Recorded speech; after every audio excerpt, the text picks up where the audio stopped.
ಸ್ವಾಸ್ಥ್ಯದ ಸ್ತ್ರೀ ದೇವತೆಗಳು ಅಂತ ನನ್ನ ಆ, ಭಾಷಣದ ಭಾಗವನ್ನು ನಾನು ಕಳೆದಿದ್ದೀನಿ. ಆರೋಗ್ಯ, ರೋಗ ಅಂತೆಲ್ಲ ಕರಿಬೋದಿತ್ತು. ಆದರೆ ಭಾರತೀಯ ವೈದ್ಯಶಾಸ್ತ್ರದಲ್ಲಿ ಸ್ವಾಸ್ಥ್ಯ ಅತ್ಯಂತ ಮುಖ್ಯ. ಅದು ಅದು ಅದು ದೇಹದೊಳಗೆ ಇರುತ್ತೆ ಯಾವಾಗಲೂ ಕೂಡ. ಹೊರಗಡೆಯಿಂದ ಉಂಟಾದಂತಹ ದೋಷಗಳು ಈ ಈ ಸ್ವಾಸ್ಥ್ಯದ ಸಮತೋಲವನ್ನು ಕೆಡಿಸ್ತವೆ. ಹಾಗಾಗಿ ದೋಷಗಳನ್ನು ಆಚೆ ಇಡಬೇಕು. ನಮ್ಮಲ್ಲಿ ಟಿಬೆಟನ್ ಮೆಡಿಸನ್ನಲ್ಲಿ, ಚೈನೀಸ್ ಮೆಡಿಸನ್ನಲ್ಲಿ, ಯುನಾನಿ ಮೆಡಿಸನ್ನಲ್ಲಿ ಎಲ್ಲಿ ಕೂಡ ಈ ಹ್ಯೂಮರ್ ಅಂದರೆ ನಮ್ಮ ಪಿತ್ತ, ಕಫ, ವಾತ ಅಂತ 3 ಹ್ಯೂಮರ್ಗಳನ್ನು ಹೇಳ್ತೀವಲ್ಲ, ದೋಷಗಳು, ಆ ದೋಷಗಳನ್ನು ಬ್ಯಾಲೆನ್ಸ್ ಮಾಡುವಂತಹ ಒಂದು ಇದಿದೆ. ಇದು ಗ್ರೀಕ್ನಲ್ಲೂ ಇದೆ. ಸೊ ನಮ್ಮ ಇಡೀ ಏಷ್ಯಾದ ಹಳೆಯ ವೈದ್ಯಕೀಯ ವ್ಯವಸ್ಥೆಯಲ್ಲಿ ಕೆಲವರು 3 ಹ್ಯೂಮರನ್ನು ಗುರುತಿಸ್ಬೋದು, ಕೆಲವರು 4 ಗುರುತಿಸ್ಬೋದು. ಬಟ್ ಹ್ಯೂಮರ್ಗಳು ಸೊ ಹಾಗಾಗಿ ಸ್ವಾಸ್ಥ್ಯ ಅನ್ನೋದನ್ನ ನಾನು ಕೇಂದ್ರವಾಗಿ ಇಟ್ಕೊಂಡಿದ್ದೇನೆ. ನನ್ನ ಪ್ರೆಸೆಂಟೇಷನ್ನ ಸ್ಥೂಲವಾದಂಥ ಒಂದು ಒಟ್ಟು ನೋಟವನ್ನು ಇಲ್ಲಿ ನಾನು ಕೊಡೋದಕ್ಕೆ ಇಷ್ಟಪಡ್ತೀನಿ. ಮೊದಲಿಗೆ ತುಂಬ ಬ್ರೀಫ್ ಆದಂಥ ಒಂದು ಪೀಠಿಕೆಯನ್ನು ನಾನು ಕುರಿತು ಮಾತನಾಡ್ತೀನಿ.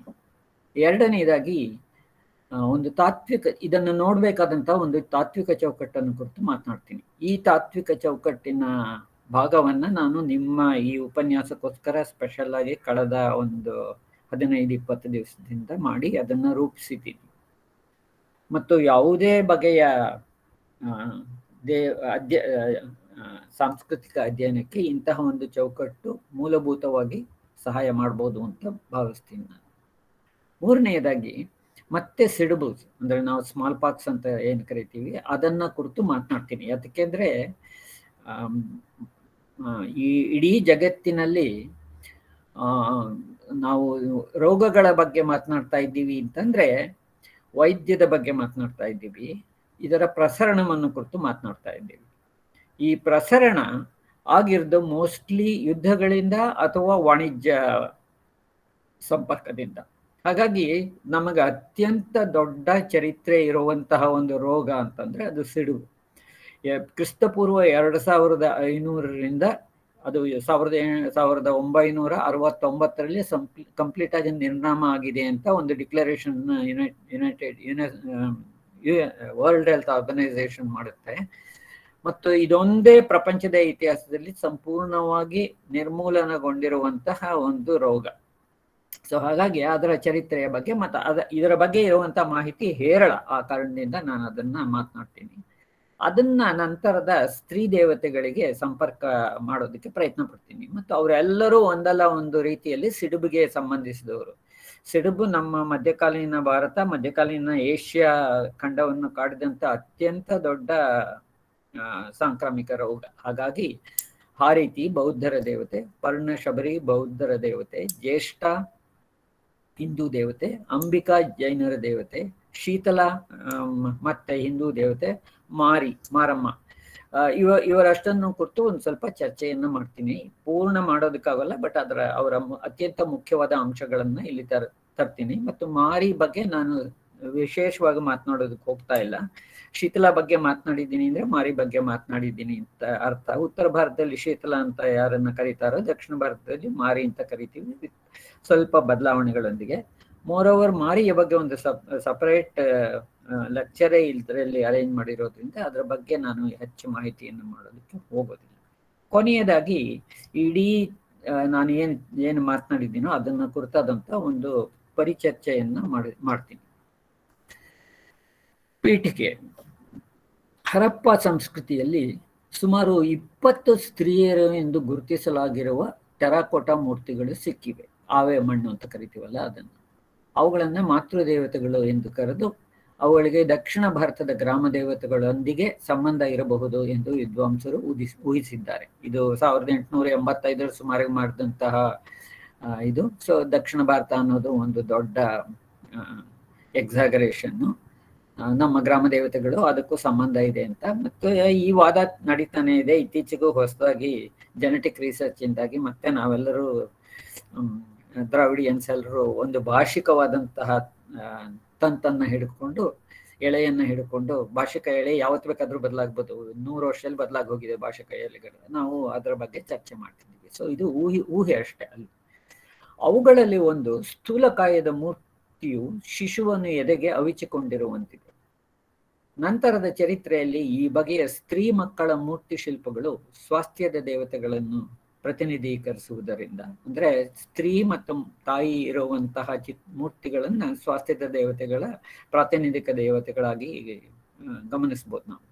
ಈ ಶಿಲ್ಪವನ್ನು ಸ್ವಾಸ್ಥ್ಯ ದೇವತೆಗಳ ಮೊದಲ ನಿದರ್ಶನ ಎಂದು ಕರೆಯಬಹುದು. ಇದು ಟೆರಕೋಟಾದ ಮಾತೃದೇವತೆ ಮತ್ತು ಮಗು ಹರಪ್ಪ ಇಂದ ಈ ಬಲಗಡೆಯ ಕಂಕಳಲ್ಲಿ ಯಾವ ಯಾವ ಜಾಗದಲ್ಲಿ ಸ್ತನ ಇರಬೇಕೋ ಆ ಭಾಗದಲ್ಲಿ ಒಂದು ಮಗು ಇದೆ ಅಂತ ವಿದ್ವಾಂಸರು ಇದ್ ಮಾಡ್ತಾರೆ.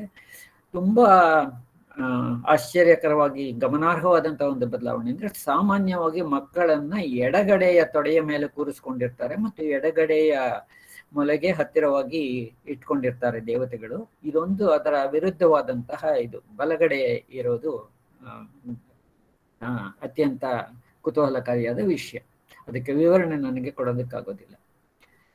ವೈದಿಕ ಸ್ವಾಸ್ಥ್ಯ ದೇವತೆಗಳು ಸಾಮಾನ್ಯವಾಗಿ ಪುರುಷ ದೇವತೆಗಳು.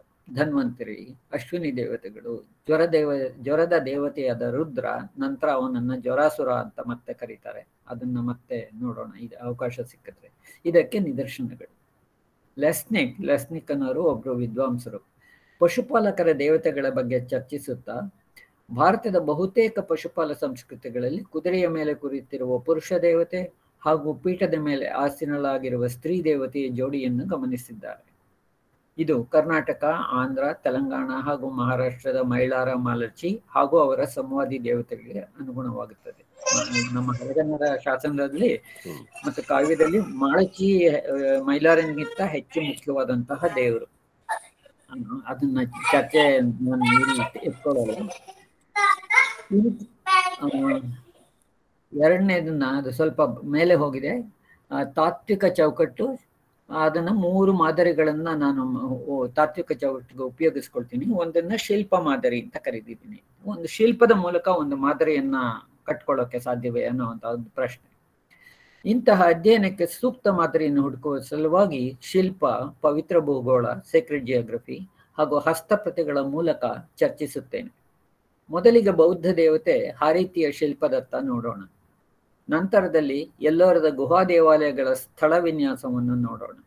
ಕೊನೆಯಲ್ಲಿ ಹಸ್ತಪ್ರತಿಯ ರಚನೆಯನ್ನು ಗಮನಿಸೋಣ. ಇವೆಲ್ಲವೂ ಬಹುಮುಖಿ ಜ್ಞಾನ ವ್ಯವಸ್ಥೆಯನ್ನು ಬಿಂಬಿಸುತ್ತವೆ ಎಂಬುದನ್ನು ಹೇಳುವುದು ಇಲ್ಲಿ ನನ್ನ ಉದ್ದೇಶ. ಅಂದ್ರೆ ಬಹುಮುಖಿ ಜ್ಞಾನ ವ್ಯವಸ್ಥೆ ಅಂದ್ರೆ ಪ್ಲೂರಲಿಸ್ಟಿಕ್ ಎಪಿಸ್ಟಮಾಲಜಿ ಅಂತ ನಾವು ಕರಿತೀವಿ. ಅದು ಜ್ಞಾನ ವ್ಯವಸ್ಥೆಗಳು ಅನೇಕ ಒಂದ್ರ ಜೊತೆ ಒಂದು ಸದಾಕಾಲ ಲಾಂಗ್ ಡ್ಯೂರೇಷನ್ಗೆ ಅಂದ್ರೆ ಬಹಳ ದೊಡ್ಡ ಕಾಲದ ತನಕ ಉಳ್ಕೊಂಡು ಬರ್ತೇವೆ. ಅದರ ಪರಸ್ಪರ ತಿಕ್ಕಾಟ ಇರ್ಬೋದು, ಪರಸ್ಪರ ಒಂದರಿಂದೊಂದು ಹೀರ್ಕೊಳ್ತಾ ಇರ್ಬೋದು. ಆದ್ರೂ ಕೂಡ ಒಂದರ ಬರುವಿಕೆ ಹೊಸದೊಂದರ ಬರುವಿಕೆ ಹಳೆಯದೊಂದರ ನಾಶ ಅಲ್ಲ ಅನ್ನೋದನ್ನ ಹೇಳುವಂತ ಒಂದು ಸೂತ್ರವನ್ನು ನಾವು ಪ್ಲೂರಲಿಸ್ಟಿಕ್ ಎಪಿಸ್ಟಮಾಲಜಿ ಅಂತ ಇಲ್ಲಿ ಕರೆದಿದ್ದೀವಿ. ಇದು ಹಾರೀತಿಯ ಒಂದು ಶಿಲ್ಪ. ಈ ಹಾರೀತಿ ಮತ್ತು ಅವಳ ಮಕ್ಕಳೊಂದಿಗೆ ಒಂದು 7 ಮಕ್ಕಳಿದೆ ಇದ್ದಾವೆ. ಇಲ್ಲಿ ನಾನು ಡೀಟೇಲ್ಸ್ ಹೋಗ್ತೀನಿ. ಇದು ಬಹುಶಃ ಕ್ರಿಸ್ತಪೂರ್ವ 2 ಅಥವಾ 3ನೇ ಶತಮಾನ. ಗಾಂಧಾರ ಅಂದ್ರೆ ಇವತ್ತಿನ ಆಫ್ಘಾನಿಸ್ತಾನ, ಪಾಕಿಸ್ತಾನದ ಭಾಗದಲ್ಲಿ ಇರುವಂಥದ್ದು. ಗಾಂಧಾರ ಅದಕ್ಕಿಂತ ದೊಡ್ಡದು. ಅದು ಚೈನಾ ಟುರ್ಫಾನ್ ಬೇಸಿನ್ ತನಕ ಹೋಗುತ್ತದೆ. ಇದು ಬ್ರಿಟಿಷ್ ಮ್ಯೂಸಿಯಂ ಅಲ್ಲಿ ಇದೆ. ನಮನ್ ಅಹುಜಾ 2016 ಮತ್ತು 2019 2 ಲೇಖನಗಳನ್ನು ಬರೆದಿದ್ದಾರೆ ಇದರಲ್ಲಿ. ಅದರ ಆ ಚರ್ಚೆ ಅದರಲ್ಲಿ ಏನ್ ಮಾಡ್ತಾರೆ ಅವರು ಅಂದ್ರೆ, ಈ ಕೆಳಗಡೆ ಇರುವಂತಹ ಚಿಕ್ಕ ಚಿಕ್ಕ ಮಕ್ಕಳು ಯಾರು ಅನ್ನೋದನ್ನ ಗುರುತಿಸೋದಕ್ಕೆ ಪ್ರಯತ್ನ ಮಾಡಿದ್ದಾರೆ. ಆ ಯಾರು ಅನ್ನೋದನ್ನ ನೋಡೋಣ ಇವಾಗ. ಅದನ್ನ ಕ್ಲೋಸ್ ಅಪ್ ಗಳನ್ನ ಹಾಕಿದ್ದೀನಿ. ಇಲ್ಲಿ ಮೇಲ್ಗಡೆ ಇರುವ, ನಾನು ಎಲ್ಲಿ ಕರ್ಸರ್ ಇಟ್ಟಿದ್ದೀನೋ ಇದನ್ನ ವೈದಿಕ ಸ್ಕಂದ ಕಾರ್ತಿಕೇಯ ಅಂತ ಗುರುತಿಸ್ತಾರೆ ಅವರು. ಅವನ ಕೈಯಲ್ಲಿ ಒಂದು ಈ ನವಿಲಿದೆ, ನಾನು ಎಲ್ಲಿ ಕರ್ಸರ್ ಇಟ್ಟಿದ್ದೀನೋ ಅಲ್ಲಿ. ಕೆಳಗಡೆ ಇರುವ ಇಬ್ರು ಜೊರಾಸ್ಟ್ರಿಯನ್ ಅವಳಿಗಳಾದ ಅಮುರ್ದಾದ್ ಮತ್ತು ಹೊರ್ದಾದ್ ಅಂತ ಅವ್ರು ಗುರುತಿಸ್ತಾರೆ. ಉಡುಪು ಕೂಡ ಅದಕ್ಕೆ ಅನುಗುಣವಾಗಿ ಬದಲಾಗುತ್ತೆ. ಇಲ್ಲಿ ಇನ್ನೊಂದು ಕಡೆಯ ಇರುವ 3 ಮಕ್ಕಳಲ್ಲಿ ಮೇಲ್ಗಡೆಯ ಇರುವ ಈಜಿಪ್ಟಿನ ಬಾಲದೇವತೆ ಹರ್ಪೋಕ್ರೆಟಸ್ ಅಂತ ಅವರು ಕರೀತಾರೆ. ಕೆಳಗಡೆ ಇರುವ ಇಬ್ಬರು ಮಲ್ಲಯುದ್ಧ ಮಾಡ್ತಿದ್ದಂತೆ ತೋರಿಸಲಾಗಿದೆ. ಈ ಇಬ್ಬರು ಅವರನ್ನ ಗ್ರೀಕ್ ಅವಳಿ ಡಯಸ್ಕುರಿಗಳು ಅಂತ ಕರೀತಾರೆ. ಮತ್ತು ಅವಳ ಎರಡು ಕಾಲಗಳ ನಡುವೆ ಇರುವಂತಹ ಇದನ್ನ ಫೊನಿಷಿಯನ್ ಅಥವಾ ಸೈಪ್ರಸ್ಸಿನ ದೇವಾಲಯದ ಬಾಲಕ ಅಂತ ಕರೆದಿದ್ದಾರೆ. ಮತ್ತು ಅವಳ ಕಂಕಳಲ್ಲಿ ಇರುವ ಮಗು ಬಹುಶಃ ಪಿಂಗಳ ಅಥವಾ ಪ್ರಿಯಂಕಾರ. ಅವಳಿಗೆ 2 ಮಕ್ಕಳು ಇರುತ್ತೆ. ಆ ಒಂದು ಮಕ್ಕಳಲ್ಲಿ ಒಂದಿರ್ಬೋದು ಅಂತ ಊಹಿಸ್ತಾರೆ. ಇದು ಏನು ಇದನ್ನ ನಮಗೆ ಕೊಡುತ್ತೆ ಅನ್ನೋದನ್ನ ನೋಡೋಣ. ಸೊ ಹೀಗಾಗಿ ಏನಾಗುತ್ತೆ ಅಂದ್ರೆ ಇದು ಮತ್ತೆ ವಾಪಸ್ ಹೋಗೋಣ. ಈ ವಿಗ್ರಹ ಒಂದು ಪ್ಲೂರಲಿಸ್ಟಿಕ್ ಎಪಿಸ್ಟಮಾಲಜಿಯ ಒಂದು ಸಂಕೇತ. ಅದು ಗಾಂಧಾರ ಅತ್ಯಂತ ಡೈವರ್ಸ್ ಆದಂತಹ ಜಾಗ. ಅದು ಅಲ್ಲಿ ಕ್ರಿಸ್ತಪೂರ್ವದ ಆರಂಭದ ವೇಳೆಗೆ ಅತ್ಯಂತ ದೊಡ್ಡ ಸಂಖ್ಯೆಯ ವಾಣಿಜ್ಯ ಕೇಂದ್ರವಾಗಿತ್ತು ಅದು. ಹಾಗಾಗಿ ಎಲ್ಲ ಸಂಸ್ಕೃತಿಯ ಜನ ಅಲ್ಲಿದ್ರು.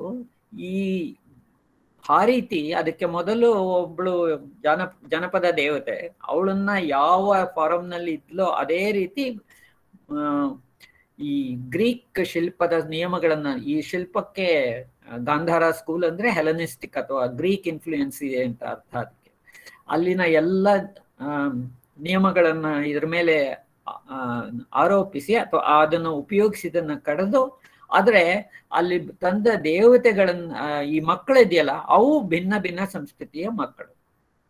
ಇದು ಭಾರತದ ಆರಂಭಿಕ ಹಂತದ ಸಂಸ್ಕೃತಿಯೊಂದು ಅತ್ಯಂತ ಓಪನ್ ಆದಂತ, ಅತ್ಯಂತ ಸಹಿಷ್ಣುತೆಯಿಂದ ಕೂಡಿದಂತಹ ಒಂದು ಮೂರ್ತಿ ಶಿಲ್ಪವನ್ನ ಕ್ರಿಯೇಟ್ ಮಾಡುತ್ತೆ.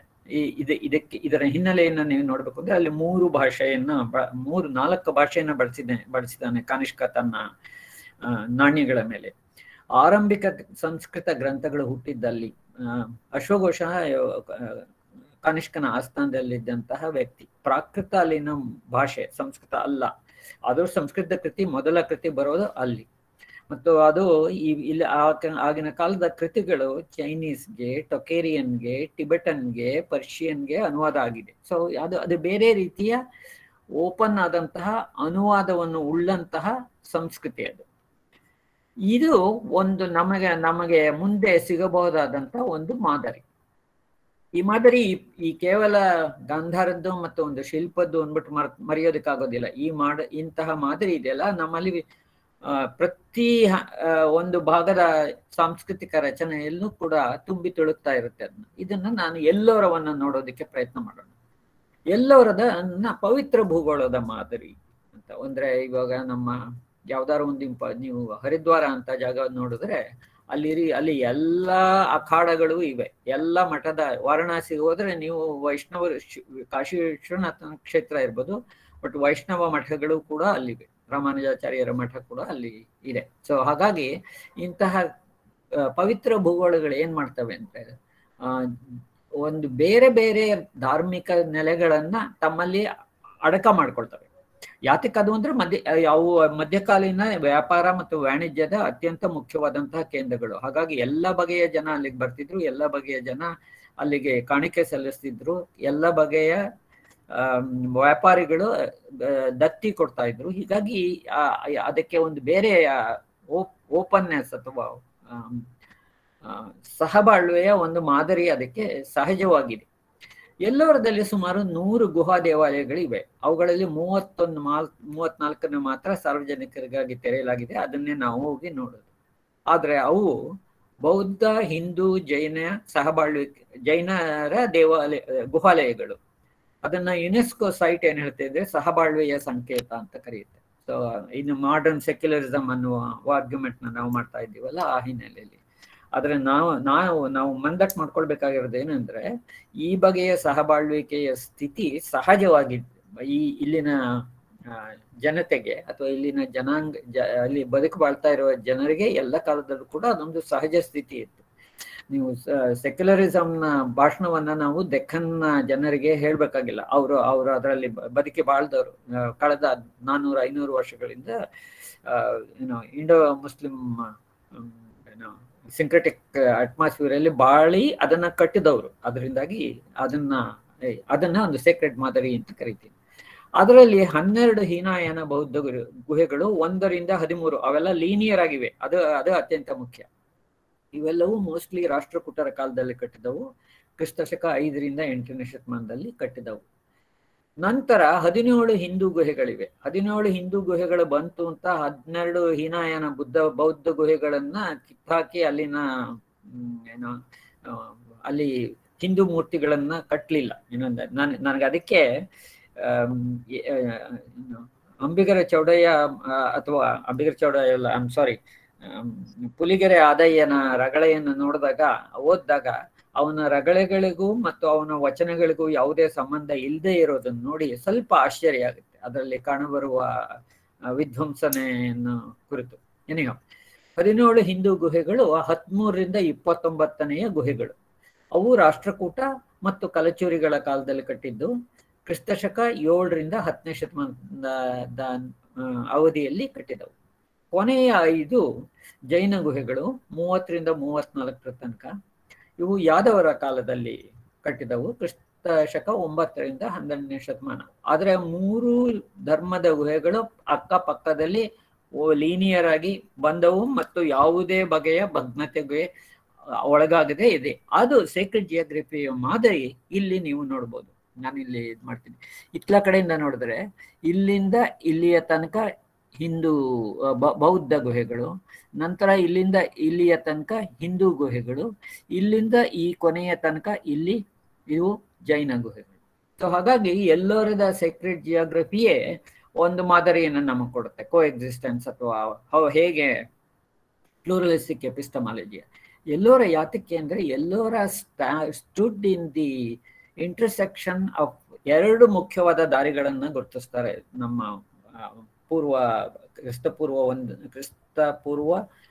ಕ್ರಿಸ್ತಶಕ 1ನೇ ಸಹಸ್ರಮಾನದಲ್ಲಿ, ಅಂದ್ರೆ 1000 ಹಿಂದಿನ ದಿವಸಗಳಲ್ಲಿ, ಕ್ರಿಸ್ತಶಕ 1000ಕ್ಕಿಂತ ಹಿಂದಿನ 1000 ವರ್ಷಗಳಲ್ಲಿ ಎಲ್ಲೋರ ಅತ್ಯಂತ ಮುಖ್ಯವಾದಂತಹ ಒಂದು ಘಟ್ಟದಲ್ಲಿತ್ತು. ಯಾತಕ್ಕೆ ಅಂದ್ರೆ ಅದು ಉತ್ತರ ಪಥ ಮತ್ತು ದಕ್ಷಿಣ ಪಥ ಅಂತ 2 ಮುಖ್ಯವಾದಂತಹ ಹೆದ್ದಾರಿಗಳಿದ್ವು. ಈ 2 ಹೆದ್ದಾರಿಗಳನ್ನ ಕನೆಕ್ಟ್ ಮಾಡುವಂತಹ ಒಂದು ಲೈನ್ ನಲ್ಲಿ ಎಲ್ಲೋರ, ಅಜಂತ, ಔರಂಗಾಬಾದ್ ಅಂದ್ರೆ ದೇವಗಿರಿ, ಅದರ ನಂತರದ ಕಾರ್ಲಾ, ಭಾಜಾ ಮತ್ತು ಕನ್ಹೇರಿ ಈ ಕೇವ್ಗಳು, ಇವನ್ನ ಯಾತಕ್ಕೆ ಅಂದ್ರೆ ನಂತರ ಅದು ಸಮುದ್ರ ತೀರಕ್ಕೆ ಹೋಗಿ ಸಮುದ್ರದಿಂದ ರಫ್ತು ಮಾಡುವಂತಹ ದಾರಿಯಲ್ಲಿ ಇದ್ವು. ಸೊ ಹೀಗಾಗಿ ವಾಣಿಜ್ಯದ ಅತ್ಯಂತ ಮುಖ್ಯವಾದಂತಹ ಒಂದು ಘಟಕವಾಗಿ ಈ ಸೇಕ್ರೆಡ್ ಜಿಯೋಗ್ರಫಿ ಅಥವಾ ಪವಿತ್ರ ಭೂಗೋಳ ಬಂತು.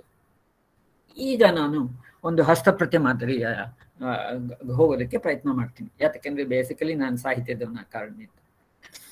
ರಾಚನಿಕವಾಗಿ ಒಂದು ಹಸ್ತಪ್ರತಿ ಹೇಗಿರುತ್ತೆ ಅಂತಂದ್ರೆ, ನಾವು ಪ್ರಿಂಟ್ ಆದ ಪುಸ್ತಕವನ್ನು ನೋಡ್ಕೊಳ್ತು ಒಂದು ಹಸ್ತಪ್ರತಿಯನ್ನು ನೋಡಿದ್ರೆ ಅದರಲ್ಲಿ ಒಂದು ಗ್ರಾಮರ್ನ ತೆಗೆದುಕೊಳ್ಳೋಣ ಅಂತ ಇಟ್ಕೊಳ್ಳೋಣ, ಅಥವಾ ಒಂದು ಜೈನ ಗ್ರಂಥವನ್ನು ತೆಗೆದುಕೊಳ್ಳೋಣ.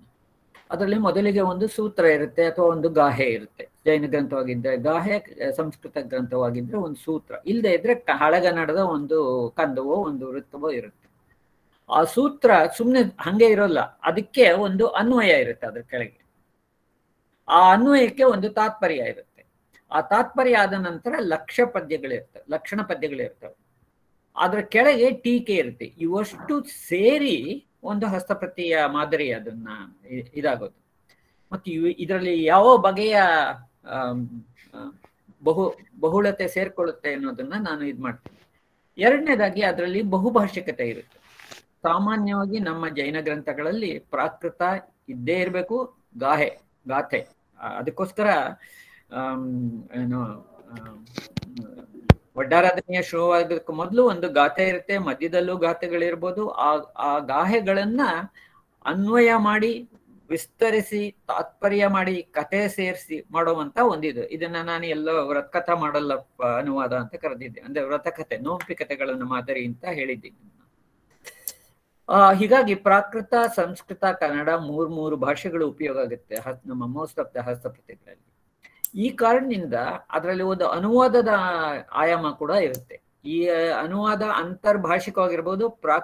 ಪ್ರಾಕೃತದಿಂದ ಕನ್ನಡ, ಅಂದ್ರೆ ಅದು ಅನುವಾದ ಆಗಿರ್ಬೋದು, ಅಥವಾ ಅಂತರ್ ಉಪಭಾಷಿಕವಾದಂತಹ ಅನುವಾದವೂ ಆಗಿರ್ಬೋದು. ಉದಾಹರಣೆಗೆ ಶ್ರೀರಾಜನ ಶಬ್ದಮಣಿ ದರ್ಪಣಕ್ಕೆ ನಿಟ್ಟೂರಿನ ಅಂಜಯ್ಯನ ಟೀಕೆ ಅಂತಂದಾಗ ನಿಟ್ಟೂರಿನ ಅಂಜಯ್ಯನ ಟೀಕೆ 16ನೇ ಶತಮಾನದ 17ನೇ ಶತಮಾನದ ಭಾಷೆಯನ್ನು ಉಪಯೋಗಿಸ್ತಾ ಇರುತ್ತೆ. ಸೊ ಹಾಗಾಗಿ ಭಾಷಿಕವಾಗಿ ಕೂಡ ಅದು ಅನುವಾದ ಆಗ್ತಾ ಇರುತ್ತೆ. ಇದಲ್ಲದೆ ಅದು ಅಂತರ್ಶಿಸ್ತೀಯವಾದಂತಹ ಪಠ್ಯ ಕೂಡ ಹೌದು. ಹೇಗೆ ಅಂತರ್ಶಿಸ್ತೀಯ ಅಂದ್ರೆ, ನೀವು ವೈದ್ಯಶಾಸ್ತ್ರದ ಒಂದು ಓಲೆಗರಿ ಕಟ್ ಅಂತ ತೆಗೆದುಕೊಂಡ್ರೆ ಅದರಲ್ಲಿ ವೈದ್ಯಶಾಸ್ತ್ರ ಇರುತ್ತೆ, ಪಾಕಶಾಸ್ತ್ರ ಇರುತ್ತೆ. ಯಾಕಂದ್ರೆ ಆಹಾರ ಅಥವಾ ಡಯಟ್ ಅಂತ ನಾವೇನು ಕರಿತೀವೋ ಆ ಡಯಟ್ ಮತ್ತು ಔಷಧ ಬೇರೆ ಬೇರೆ ಅಲ್ಲ. ಭಾರತೀಯ ವೈದ್ಯ ಪರಂಪರೆಯಲ್ಲಿ ಯಾವುದು ಡಯಟೋ ಅದು ಔಷಧಿಯೂ ಹೌದು. ಮತ್ತು ಜ್ಯೋತಿಷ್ಯ ಅದ್ರ ಜೊತೆ ನಾವು ಇವತ್ತು ಅದನ್ನ ಲಘುವಾಗಿ ನೋಡ್ತೀವಿ, ಬಟ್ ಜ್ಯೋತಿಷ್ಯ ಮೆಡಿಸನ್ ಅಥವಾ ಅಗ್ರಿಕಲ್ಚರ್ ಅಥವಾ ಬೇರೆ ಯಾವುದೇ ಒಂದು ಕೆಲಸದ ಇಂಟಿಗ್ರಲ್ ಪಾರ್ಟ್. ಯಾಕೆಂದ್ರೆ ವೈದ್ಯಕೀಯ ಗ್ರಂಥಗಳು ಏನ್ ಮಾಡುತ್ತವೆ ಅಂತಂದ್ರೆ, ದೇಹ ಪರೀಕ್ಷಣೆಗೂ ಮೊದಲು ರೋಗದ ಸುದ್ದಿಯನ್ನು ಕಳೆದುಕೊಂಡ್ಬಂದಿರುವ ಆಳು ಯಾರು, ಅವನು ಹೇಗಿದ್ದಾನೆ, ಯಾವ ಟೈಮ್ನಲ್ಲಿ ಸುದ್ದಿ ತಂದಿದ್ದಾನೆ, ಅವುಗಳನ್ನೆಲ್ಲ ನೋಡಿ ವಿವಕ್ಷೆ ಮಾಡ್ತೇವೆ. ಸೊ ಕಾಲ ಇದೆಯಲ್ಲ, ಆ ಕಾಲದ ದೃಷ್ಟಿಯಿಂದ ನೋಡೋದು ಅದೊಂದು ಯೂಸ್ಫುಲ್ ಆಗಿರ್ಬೋದು, ಯೂಸ್ಫುಲ್ ಅಲ್ಲದೆ ಇರ್ಬೋದು. ಬಟ್ ಒಂದು ಶಿಸ್ತು ಹೇಗೆ ಅಂತರ್ಶಿಸ್ತೀಯವಾಗಿರುತ್ತೆ ಅನ್ನೋದನ್ನ ಹೇಳೋದಕ್ಕೆ ನಾನು ಇದನ್ನ ನಿದರ್ಶನ ಕೊಡ್ತಿದ್ದೀನಿ. ಹೀಗಾಗಿ ಇವೆಲ್ಲವೂ ಕೂಡ ಒಂದೇ ಕಟ್ಟಲ್ಲಿರುತ್ತೆ. ಈ ಅರ್ಥದಲ್ಲಿ ಒಂದು ಆಧುನಿಕೋತ್ತರ ಸಂಕಥನದ ಅಂಥಾಲಜಿಗಳು. ಸೊ ಪೋಸ್ಟ್ ಮಾಡರ್ನ್ ಅಂಥಾಲಜಿಸ್ನ ನಾವು ಆ ರೀತಿ ಹೆಣಿತೀವಿ, ಬಿಕಾಸ್ ಈ ಬಗೆಯ ಡೈವರ್ಸಿಟಿಯನ್ನು ತರಬೇಕು ಅಂತ. ಮತ್ತು ಅದಕ್ಕೂ ಮೀರಿ ಹಸ್ತಪ್ರತಿಯು ಒಂದು ಬಗೆಯ ಡಿಸ್ಕರ್ಸಿವ್ ಆದ ಸಂಕಥನಗಳ ಸಂಚಯ, ವಾಗ್ವಾದಗಳಿರ್ತವೆ ಅದರಲ್ಲಿ. ಉದಾಹರಣೆಗೆ ನಾವು ಒಂದು ಅಂಶವನ್ನು ತೆಗೆದುಕೊಳ್ಳೋದು ಅಂದ್ರೆ, ಶಬ್ದಮಣಿ ದರ್ಪಣಂ ಪಠ್ಯ ಅದು ಕಾತಂತ್ರದ ಜೈನ ಪರಂಪರೆ, ಅದು ಪಾಣಿನಿಯ ವೈದಿಕ ವ್ಯಾಕರಣದ ಪರಂಪರೆ ಅಲ್ಲ, ಅದಕ್ಕೆ ಭಿನ್ನವಾದ ಪರಂಪರೆ ಇದೆ. ಅದರ ಒಂದು ಪ್ರತಿ ಇದು ಜೈನ ಪ್ರತಿ, ಜೈನರು ಉಳಿಸ್ಕೊಂಡು ಬಂದಂತಹ ಪ್ರತಿ. ಸೊ ಅದನ್ನ ಶ್ರೀ ವೀತರಾಗಾಯ ನಮಃ ಅಂತ ಹೇಳಿ ಶುರುವಾಗುತ್ತದೆ. ಸೊ ಹಾಗಾಗಿ ಅದು ಜೈನ ಪರಂಪರೆಯಲ್ಲಿ ಉಳ್ಕೊಂಡು ಬಂದಿದೆ. ಇನ್ನೊಂದು ವೀರಶೈವ ಪರಂಪರೆ, ಇದು ಶ್ರೀ ಬಸವಲಿಂಗಾಯ ನಮಃ ಅಂತ ಆರಂಭವಾಗುತ್ತೆ. ಇದು ನೀವು DL ನರಸಿಂಹಾಚಾರ್ಯ ಅವರು ಎಡಿಟ್ ಮಾಡಿರೋ ಮುನ್ನುಡಿ ಓದಿದ್ರೆ ಅಲ್ಲಿ ಸ್ಪಷ್ಟ ಆಗುತ್ತೆ. ಸೊ ಹೀಗಾಗಿ ಈ ಭಿನ್ನ ಭಿನ್ನ ತಾರ್ಕಿಕ ಪರಂಪರೆಗಳು ಅಥವಾ ತರ್ಕದ ಪರಂಪರೆಗಳು ಇವುಗಳನ್ನ ನೋಡುತ್ತವೆ. ಹಾಗಾಗಿ ಅದರಲ್ಲಿ ಒಂದು ವಾಗ್ವಾದ ಇರೋದಕ್ಕೆ ಸಾಧ್ಯ ಇದೆ. ನೀವು ಲೋಕೋಪಕಾರಂ ಅಂತ ಒಂದು ಪಠ್ಯ ಇದೆ ನಮ್ಮ ಎನ್ಸೈಕ್ಲೋಪೀಡಿಯಾದ.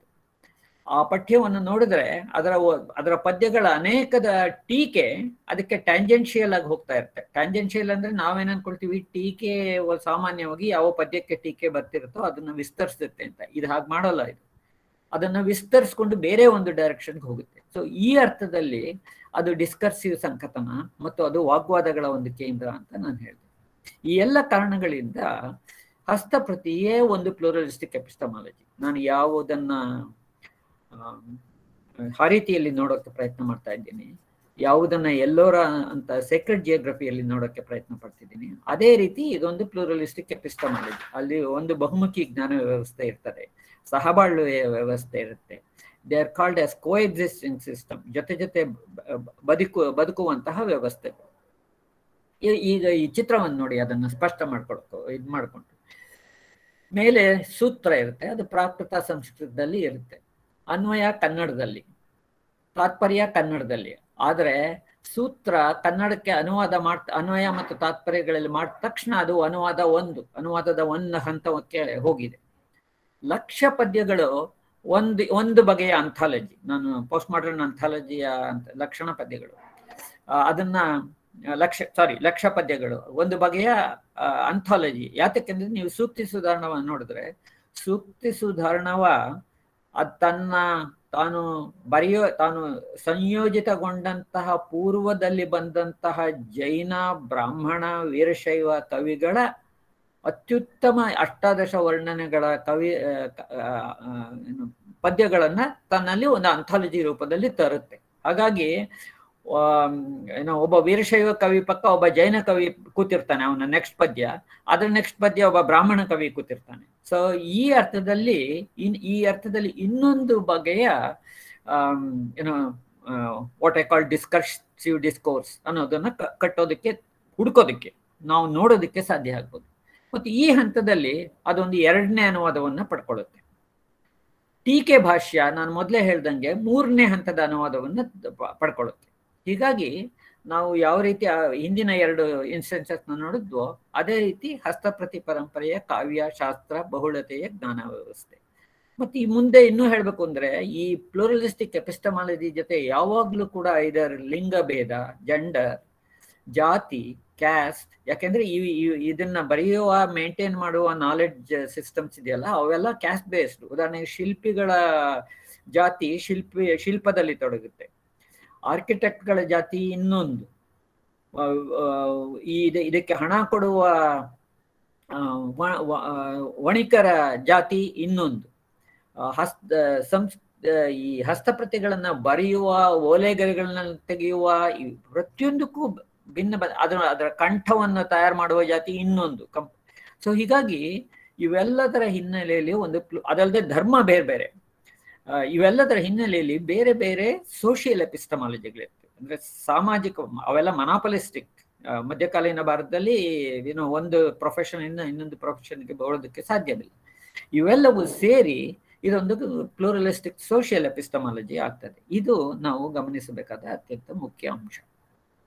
ಈಗ ನಾನು ಸ್ವಾಸ್ಥ್ಯದ ಪ್ರಕ್ರಿಯೆಗಳನ್ನು ಮತ್ತು ದೇಹ ವಾತಾವರಣ ಮತ್ತು ಇವುಗಳಿಗಿರುವ ಸಂಬಂಧಗಳನ್ನು ಕುರಿತು ಒಂದು ಸ್ವಲ್ಪ ಮಾತನಾಡ್ತೀನಿ. ಅದನ್ನ ಸ್ವಾಸ್ಥ್ಯದ ಪ್ರಕ್ರಿಯೆಗಳು ಅಂತ ಕರೆದಿದ್ದೀನಿ ನಾನು. ಇದು ಎರಡು ಮುಖ್ಯ ಲೇಖನಗಳು. ಮಾರ್ಗಲಿನ್ ಅಂತ ಅವರು small pox in 2 systems of knowledge ಅಂತ 1992ರಲ್ಲಿ ಲೇಖನ ಬರೆದರು. ನಾನು 2012ರಲ್ಲಿ ಸ್ಮಾಲ್ ಪಾಕ್ಸ್ ಅನ್ನು ಕುರಿತಾದಂತಹ ಆಲ್ಟರ್ನೇಟಿವ್ ಮಾಡರ್ನಿಟೀಸ್ ಅಂತ ಹೇಳಿ ಒಂದು ಲೇಖನ ಬರೆದೆ. ಅವೆರಡನ್ನು ಉಪಯೋಗಿಸ್ಕೊಂಡಿದ್ದೀನಿ ಸ್ವಲ್ಪ ಮಟ್ಟಿಗೆ.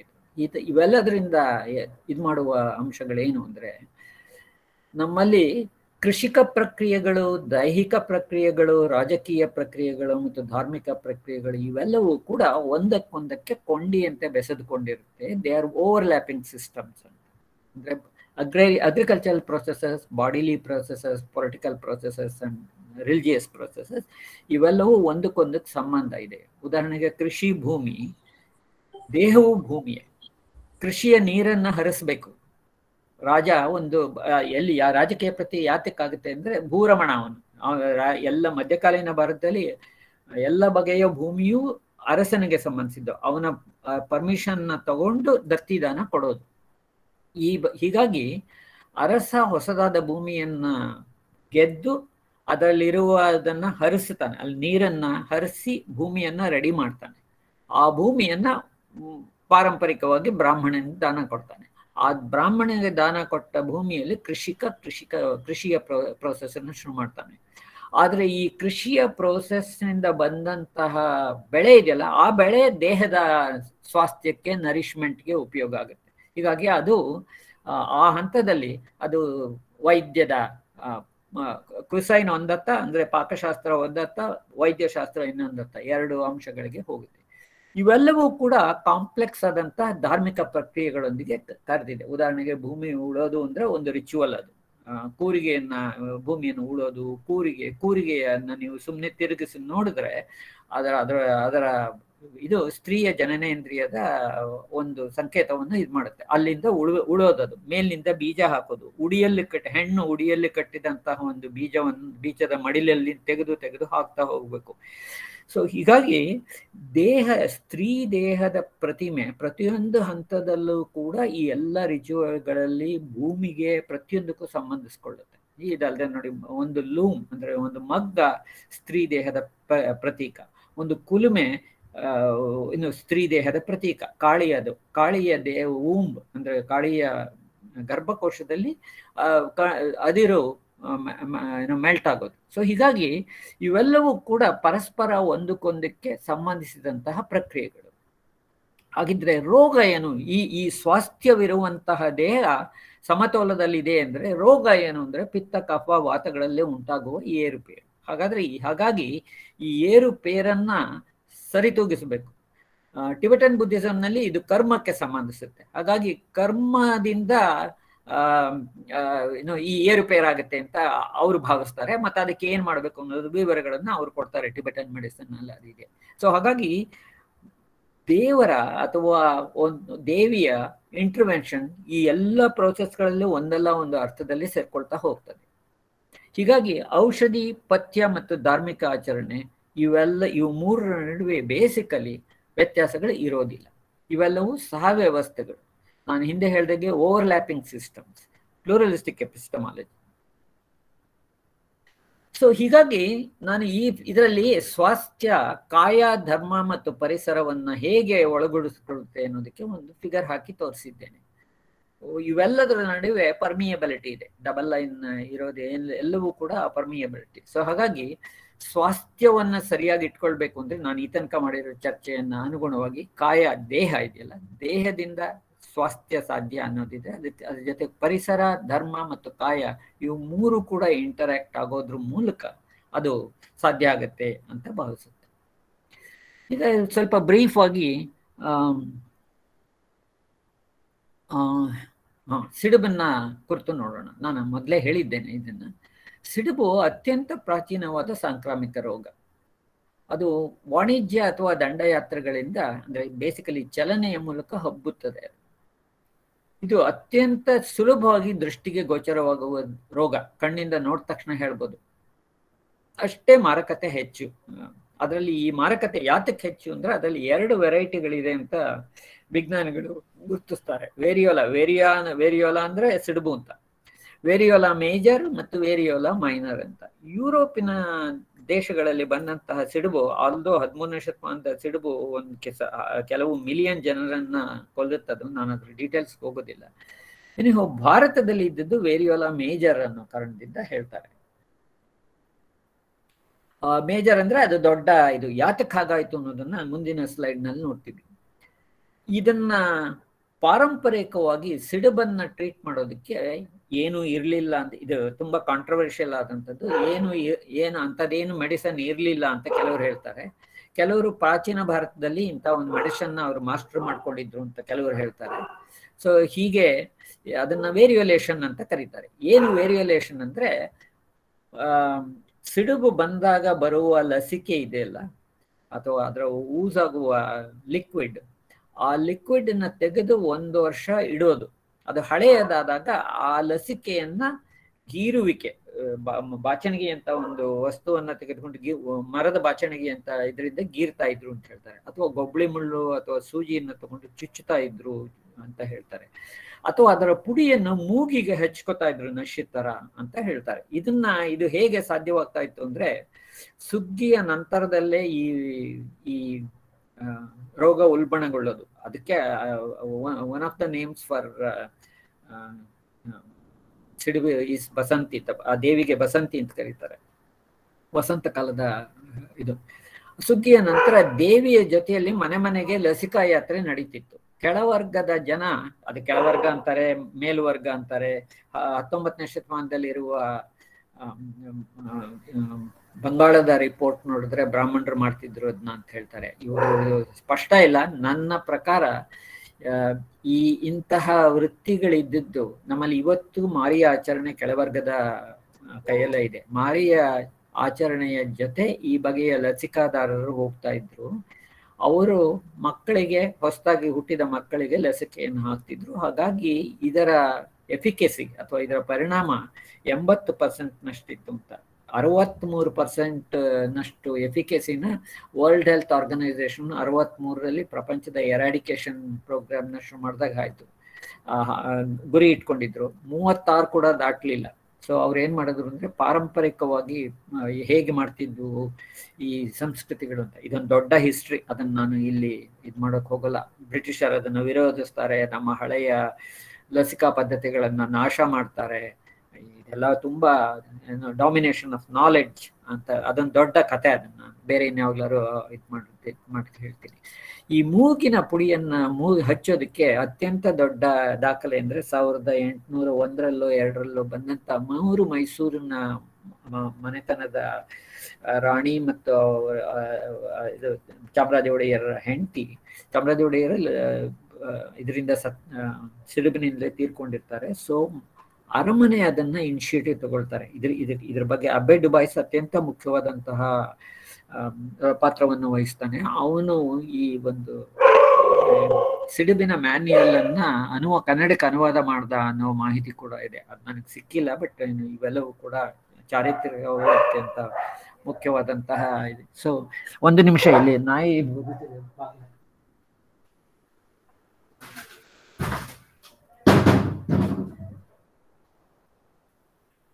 ಓಕೆ, ಮುಂದುವರಿತೀನಿ.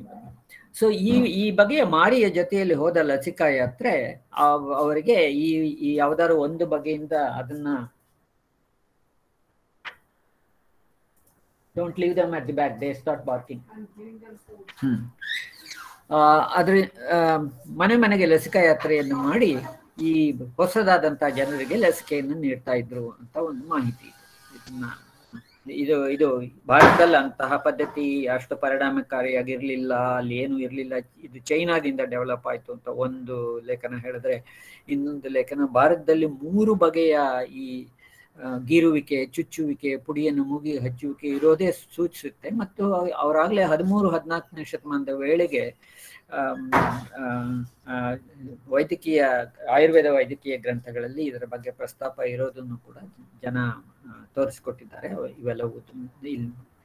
ಸೊ ಹೀಗಾಗಿ ಇವೆಲ್ಲವೂ ಕೂಡ ಇದಕ್ಕಿದ್ದವು ಸ್ತ್ರೀ ದೇವತೆಗಳು. ಅವ್ರನ್ನ ಮಸೂರಿಕಾ ಅಂತ ಸಂಸ್ಕೃತದಲ್ಲಿ ಕರೀತಾರೆ. ಮುತ್ಯಾಲಮ್ಮ, ಮುತ್ತಿದೆ ದೇಹದ ಮೇಲೆ ಅಂತ. ಕಂಕಡ್ ಮಾತಾ ಅಂತ ಹಿಂದಿನಲ್ಲಿ. ಕಂಕಡ್ ಅಂದ್ರೆ ಪೆಬಲ್ ಅನ್ನೋ ಅರ್ಥದಲ್ಲಿ, ಜಲ್ಲಿ, ದುಂಡನೆಯ ಕಲ್ಲು. ಫೂಲ್ ಮಾತಾ, ಹೂ ಬಂದಿದೆ ಅಂತ. ದೊಡ್ಡಮ್ಮ, ಬಡಿ ಮಾತಾ, ಠಾಕೂರ್ಣಿ, ಬಸಂತಿ, ಈ ರೀತಿ ಬೇರೆ ಬೇರೆ ಹೆಸರುಗಳಿಂದ ಈ ದೇವತೆಯನ್ನ ಕರೀತಾರೆ. ಇದು ಸಿಡುಬಿನ ಜಾಗತಿಕ ಪ್ರಸರಣವನ್ನು ಕುರಿತು ಇದು ಮಾಡೋದು. ಇದು ಮೊದಲಿಗೆ ನಾನು ಇಲ್ಲಿ ತೋರಿಸ್ತೀನಿ. ಸುಮಾರು 1500 BC ಸುಮಾರಿಗೆ ಈಗಿನ ಇಥಿಯೋಪಿಯಾ ಮತ್ತು ಅದರ ಜಾಗದಲ್ಲಿ ಅದು ಆರಂಭವಾಗಿರಬಹುದು.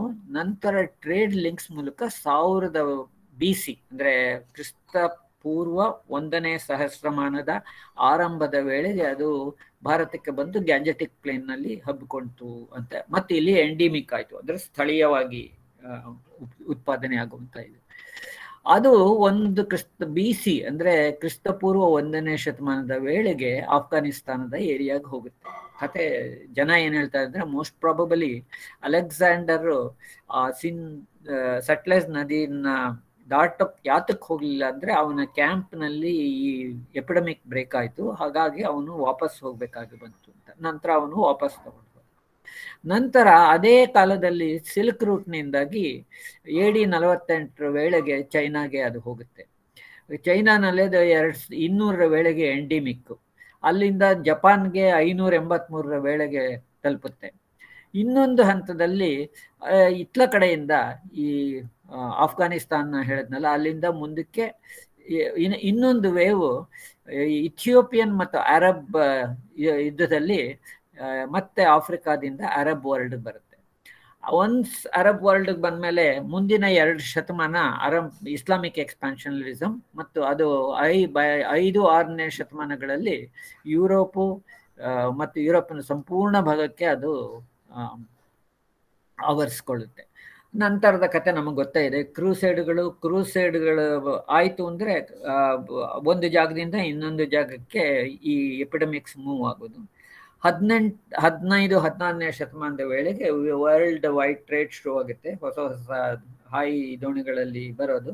ಅದ್ರ ಜೊತೆಗೆ ಪ್ಲೇಗು, ಸಿಡುಬು ಎಲ್ಲವೂ ಕೂಡ ಜಾಗತಿಕ ಪ್ರಸರಣವನ್ನು ಪಡ್ಕೊಳ್ಳುತ್ತೆ. ಅದು ಈ ಏಷ್ಯಾ ಮತ್ತು ಯುರೋಪ್, ಆಫ್ರಿಕಾಗಳನ್ನು ಬಿಟ್ಟು ಆಸ್ಟ್ರೇಲಿಯಾ, ಪಶ್ಚಿಮ ಅಮೆರಿಕಾಗಳತ್ತ ಕೂಡ ಸಾಗುತ್ತೆ. ಇದು ಇದರ ಚರಿತ್ರೆ. ಇದನ್ನು ಸ್ಥೂಲವಾಗಿ ಅದನ್ನ ಕೆಳಗಡೆ ಕಾಲಾನುಕ್ರಮಣಿಕೆಯನ್ನು ನಿಮಗೆ ಕೊಡೋದಕ್ಕೆ ಪ್ರಯತ್ನ ಪಟ್ಟಿದ್ದೀನಿ. ಸೊ ಈ ಕಾರಣದಿಂದಾಗಿ ಈ ರೋಗ ಕಾನ್ಸ್ಟೆಂಟ್ಲಿ ನಮ್ಮ ನಡುವೆ ಉಳ್ಕೊಂಡಿದ್ದಾಗಿ ಅನೇಕ ದೇವತೆಗಳು ಸಿಡುಬಿನ ದೇವತೆಗಳಾಗಿ ಆರಂಭಗೊಂಡು. ಕ್ರಿಸ್ತಪೂರ್ವ 1500 ವೇಳೆಗೆ ಈಜಿಪ್ಟ್ ಉತ್ತರ ಆಫ್ರಿಕಾನಲ್ಲಿತ್ತು. ಕ್ರಿಸ್ತಪೂರ್ವ 1000ದಿಂದ ಕ್ರಿಸ್ತಪೂರ್ವ 500 ವೇಳೆಗೆ ಗಂಗಾನದಿ ಬಯಲು ವಾಣಿಜ್ಯ ಇದರ ಲಿಂಕ್. ಕ್ರಿಸ್ತಪೂರ್ವ 300 ವೇಳೆಗೆ ಗಾಂಧಾರಕ್ಕೆ ತಲುಪಿತು. ಅಲೆಕ್ಸಾಂಡರ್ನ ದಂಡಯಾತ್ರೆ, ಅಲೆಕ್ಸಾಂಡರ್ ವಾಪಸ್ ಅದನ್ನ ತಗೊಂಡು ಹೋದ. ಮತ್ತು ರೋಮ್ 300ರಲ್ಲಿ ಏನು ರೋಮ್ ಸಾಮ್ರಾಜ್ಯ ಅಂತ್ಯವಾದ ಕಾರಣ ಐದರ್ ಈ ಸಿಡುಬಿನ ಎಪಿಡಮಿಕ್ ಇರಬೇಕು ಅಥವಾ ಬಬೂನಿಕ್ ಪ್ಲೇಗ್ ಇರಬೇಕು ಅಂತ ವಿದ್ವಾಂಸರು ಊಹಿಸಿದ್ದಾರೆ. ಕ್ರಿಸ್ತಶಕ 100ರಿಂದ 200 ವೇಳೆಗೆ ಚೈನಾ ಸಿಲ್ಕ್ ರೋಡ್ ಮೂಲಕ ಎಗೈನ್ ವಾಣಿಜ್ಯ ಸಿಲ್ಕ್ ರೋಡ್ ಮೂಲಕ ಚೈನಾಗೆ ತಲುಪುತ್ತೆ. ಮತ್ತು ಚೈನೀಸ್ ಡಾಕ್ಯುಮೆಂಟ್ 200-250 ಸುಮಾರಿಗೆ ಹೇಳ್ತವೆ ಸಿಡುಬು ಪಶ್ಚಿಮದ ಕಡೆಯಿಂದ ಬಂದಿವೆ. ಕ್ರಿಸ್ತಶಕ 585 ವೇಳೆಗೆ ಅದು ಜಪಾನ್ ಎಗೈನ್ ವಾಣಿಜ್ಯ ಮತ್ತು ಚೈನಾನಿಂದ ಮಾಡಿದ ದಂಡಯಾತ್ರೆಯಿಂದಾಗಿ ಕ್ರಿಸ್ತಪೂರ್ವ 586 ಅರೇಬಿಯಾನ ತಲುಪುತ್ತೆ. ಅರಬ್ ಇಥಿಯೋಪಿಯನ್ ವಾರ್ನಲ್ಲಿ ಇಥಿಯೋಪಿಯನ್ನರು ಮೊದಲನೇ ಬಾರಿಗೆ ಅರಬ್ ಮೇಲೆ ಗೆಲ್ಲೋಕ್ ಸಾಧ್ಯ ಆಗುತ್ತೆ ಆ ಮೂಲಕ. ನಂತರ 5-6ನೇ ಶತಮಾನದಲ್ಲಿ ಅದು ಉತ್ತರ ಆಫ್ರಿಕಾ, ಯುರೋಪ್, ಇಸ್ಲಾಂ ದಂಡಯಾತ್ರೆ ಶುರುವಾಗುತ್ತೆ, ಇಸ್ಲಾಮಿಕ್ ಎಕ್ಸ್ಪಾನ್ಷನ್. ಕ್ರಿಸ್ತಶಕ 12-14ನೇ ಶತಮಾನದಲ್ಲಿ ಯುರೋಪ್ನಲ್ಲಿ ಕ್ರೂಸೈಡ್ಗಳು ಎಗೈನ್ ಅದೊಂದು ದಂಡಯಾತ್ರೆ. ಕ್ರೂಸೈಡ್ಗಳು ಮೂವ್ ಆದಂತೆಲ್ಲ ಅದು ಚಲಿಸ್ತಾ ಇರುತ್ತೆ. ಕ್ರಿಸ್ತಶಕ 14ನೇ ಶತಮಾನಕ್ಕೆ ವಸಾಹತುಶಾಹಿ ವಿಸ್ತರಣೆ, ವಾಣಿಜ್ಯ ಹಾಗೂ ದಂಡಯಾತ್ರೆ. ಸೊ ಹೀಗಾಗಿ ವಾಣಿಜ್ಯ ಮತ್ತು ದಂಡಯಾತ್ರೆಗಳು ಈ ರೋಗಗಳ ಅತ್ಯಂತ ದೊಡ್ಡ ವಾಹಕಗಳು. ಗ್ರಾಂಥಿಕ ದಾಖಲಾತಿ ಏನಿದೆ ಅನ್ನೋದನ್ನ ನೋಡ್ಬಿಡೋಣ. ಗ್ರಾಂಥಿಕ ದಾಖಲಾತಿ ಭಾರತದಲ್ಲಿ ಚರಕ ಸುಶ್ರುತ ಸಂಹಿತೆಯಲ್ಲಿ 400, 500, 600 ಇರ್ಬೋದು. ಇದರ ಬಗ್ಗೆ ಪ್ರಸ್ತಾಪ ಇದೆ, ಆದರೆ ಏನೂ ಮಾಹಿತಿ ಇಲ್ಲ.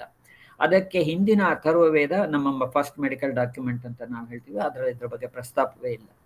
ಆದರೆ ವಾಗ್ಭಟನ ಅಷ್ಟಾಂಗ ಹೃದಯ ಸಂಹಿತ ಕ್ರಿಸ್ತಶಕ 7ನೇ ಶತಮಾನದಲ್ಲಿ ಅದರ ಬಗ್ಗೆ ವಿವರವಾಗಿ ವಿವರಣೆ ಇದೆ. So that shows it. ಈ 7ನೇ ಶತಮಾನ ಯಾತಕ್ಕೆ ಮುಖ್ಯ ಹೇಳ್ತೀನಿ ಅಂದರೆ 7 ಮತ್ತು 8ನೇ ಶತಮಾನದ ವೇಳೆಗೆ ಈ ವರ್ಷಿಪ್ ಅತ್ಯಂತ ಪೀಕ್ಗೆ ಹೋಗುತ್ತೆ. ಉದಾಹರಣೆಗೆ ಜ್ಯೇಷ್ಠ ದೇವಿಯ ಆರಾಧನೆ ಇದೆಯಲ್ಲ, ಅದು ದಕ್ಷಿಣ ಭಾರತದಲ್ಲಿ 7-8ನೇ ಶತಮಾನದಲ್ಲಿ ಅತ್ಯಂತ ಪಾಪ್ಯುಲರ್ ಆದಂತಹ ದೇವತೆ ಅವಳು. ನಂತರ ಅದು ಕೆಳಗಡೆ ಬಿದ್ದು ಹೋಗುತ್ತೆ. ಹಾಗೆ ಮಾಧವಕಾರನ ನಿಧಾನ ಅನ್ನೋ ಒಂದು ಟೆಕ್ಸ್ಟ್ ನಲ್ಲಿ 8ನೇ ಶತಮಾನ ಸಿಡುಬು, ಸೀತಾಳೆ ಸಿಡುಬು ಹಾಗೂ ಮೀಸಲ್ಸ್ ಬಗ್ಗೆ ಒಂದು ಇಡೀ ಅಧ್ಯಾಯ ಇದೆ, ಇನ್ಕ್ಲೂಡಿಂಗ್ ವಿವರಣೆ, ಟ್ರೀಟ್ಮೆಂಟ್ ಅನ್ನ. ಬೇರೆ ಏಷ್ಯಾದಲ್ಲಿ ಅದೇ ರೀತಿ ಗ್ರಾಂಥಿಕ ದಾಖಲೆ ಇದೆ. ಪ್ರಪಂಚದ ಅತ್ಯಂತ ಮೊದಲ ದಾಖಲೆ ಆ ಅರ್ಥದಲ್ಲಿ ಚೈನಾಯಿಂದ. ಕೋಹುಂಗ್ನ ಸುಮಾರು ಕ್ರಿಸ್ತಶಕ 340ರ ಗ್ರಂಥದಲ್ಲಿ ಸಿಡುಬು ಪಶ್ಚಿಮದ ಕಡೆಯಿಂದ ಬಂದ ರೋಗ ಅಂತ ಹೇಳಲಾಗಿದೆ. ಅಲೆಕ್ಸಾಂಡ್ರಿಯಾ ನೈಲ್ ನದಿ ತೀರದಲ್ಲಿರೋದು ಉತ್ತರ ಆಫ್ರಿಕಾದ ಈಜಿಪ್ಟ್ನಲ್ಲಿ. ಅರ್ಹುನ್ ಅಥವಾ ಆರೋನ್ ಅನ್ನುವಂಥ ಅವನ ಒಂದು ಟೆಕ್ಸ್ಟ್ ನಲ್ಲಿ ಈಜಿಪ್ಟ್ನಲ್ಲಿ ಕ್ರಿಸ್ತಶಕ 662ರಲ್ಲಿ ಬರೆಯಲಾಯಿತು. ಅದರಲ್ಲಿ ವಿವರಣೆ ಇದೆ. ಅತ್ಯಂತ ಉತ್ತಮ ಮಟ್ಟದ ದಾಖಲಾತಿ ನಡೆದಿರೋದು ಆಕ್ಚುಲಿ ಪರ್ಷಿಯನ್ನಲ್ಲಿ. ಅಲ್ ರಾಜಿ ಅನ್ನೋನು ಬರೆದಂತಹ ಬಾಗ್ದಾದ್ನಲ್ಲಿ, ಇರಾಕ್ನಲ್ಲಿ ಬರೆದಂತಹ ಕ್ರಿಸ್ತಶಕ 910ರ ಕೃತಿ ಅತ್ಯಂತ ಡೀಟೇಲ್ಡ್ ಆದಂತಹ ಡೀಟೇಲ್ನ ಮಾಹಿತಿಯನ್ನು ನಮಗೆ ಕೊಟ್ಟಿದೆ. ಇದಲ್ಲದೆ ಜಪಾನ್ನಲ್ಲಿ ಕೂಡ 982ರ ವೇಳೆಗೆ ಇಶಿನ್ಹೋ ಅನ್ನೋನು ಬರೆದಂತಹ ಗ್ರಂಥದಲ್ಲಿ ಇದರ ಬಗ್ಗೆ ಮಾಹಿತಿ ಇದೆ. ಈಗ ಸ್ವಾಸ್ಥ್ಯದ ಸ್ತ್ರೀದೇವತೆಗಳನ್ನು ಒಂದು ಸ್ಥೂಲವಾಗಿ ಒಂದ್ ಕಡೆ ನೋಡೋಣ, ಯಾಕಂದ್ರೆ ನಾನು ಎಲ್ಲವನ್ನೂ ವಿವರಣೆ ಕೊಡೋದಕ್ಕಾಗದೇ ಇರೋದ್ರಿಂದ ಈ ಟೇಬಲ್ ಮೂಲಕ ನೋಡೋದಕ್ಕೆ ಹೋಗೋಣ. ಮೊದಲನೇ ಕಾಲಂನಲ್ಲಿ ದೇವತೆ, ಧರ್ಮ, ಕಾಲ, ಭೌಗೋಳಿಕತೆ.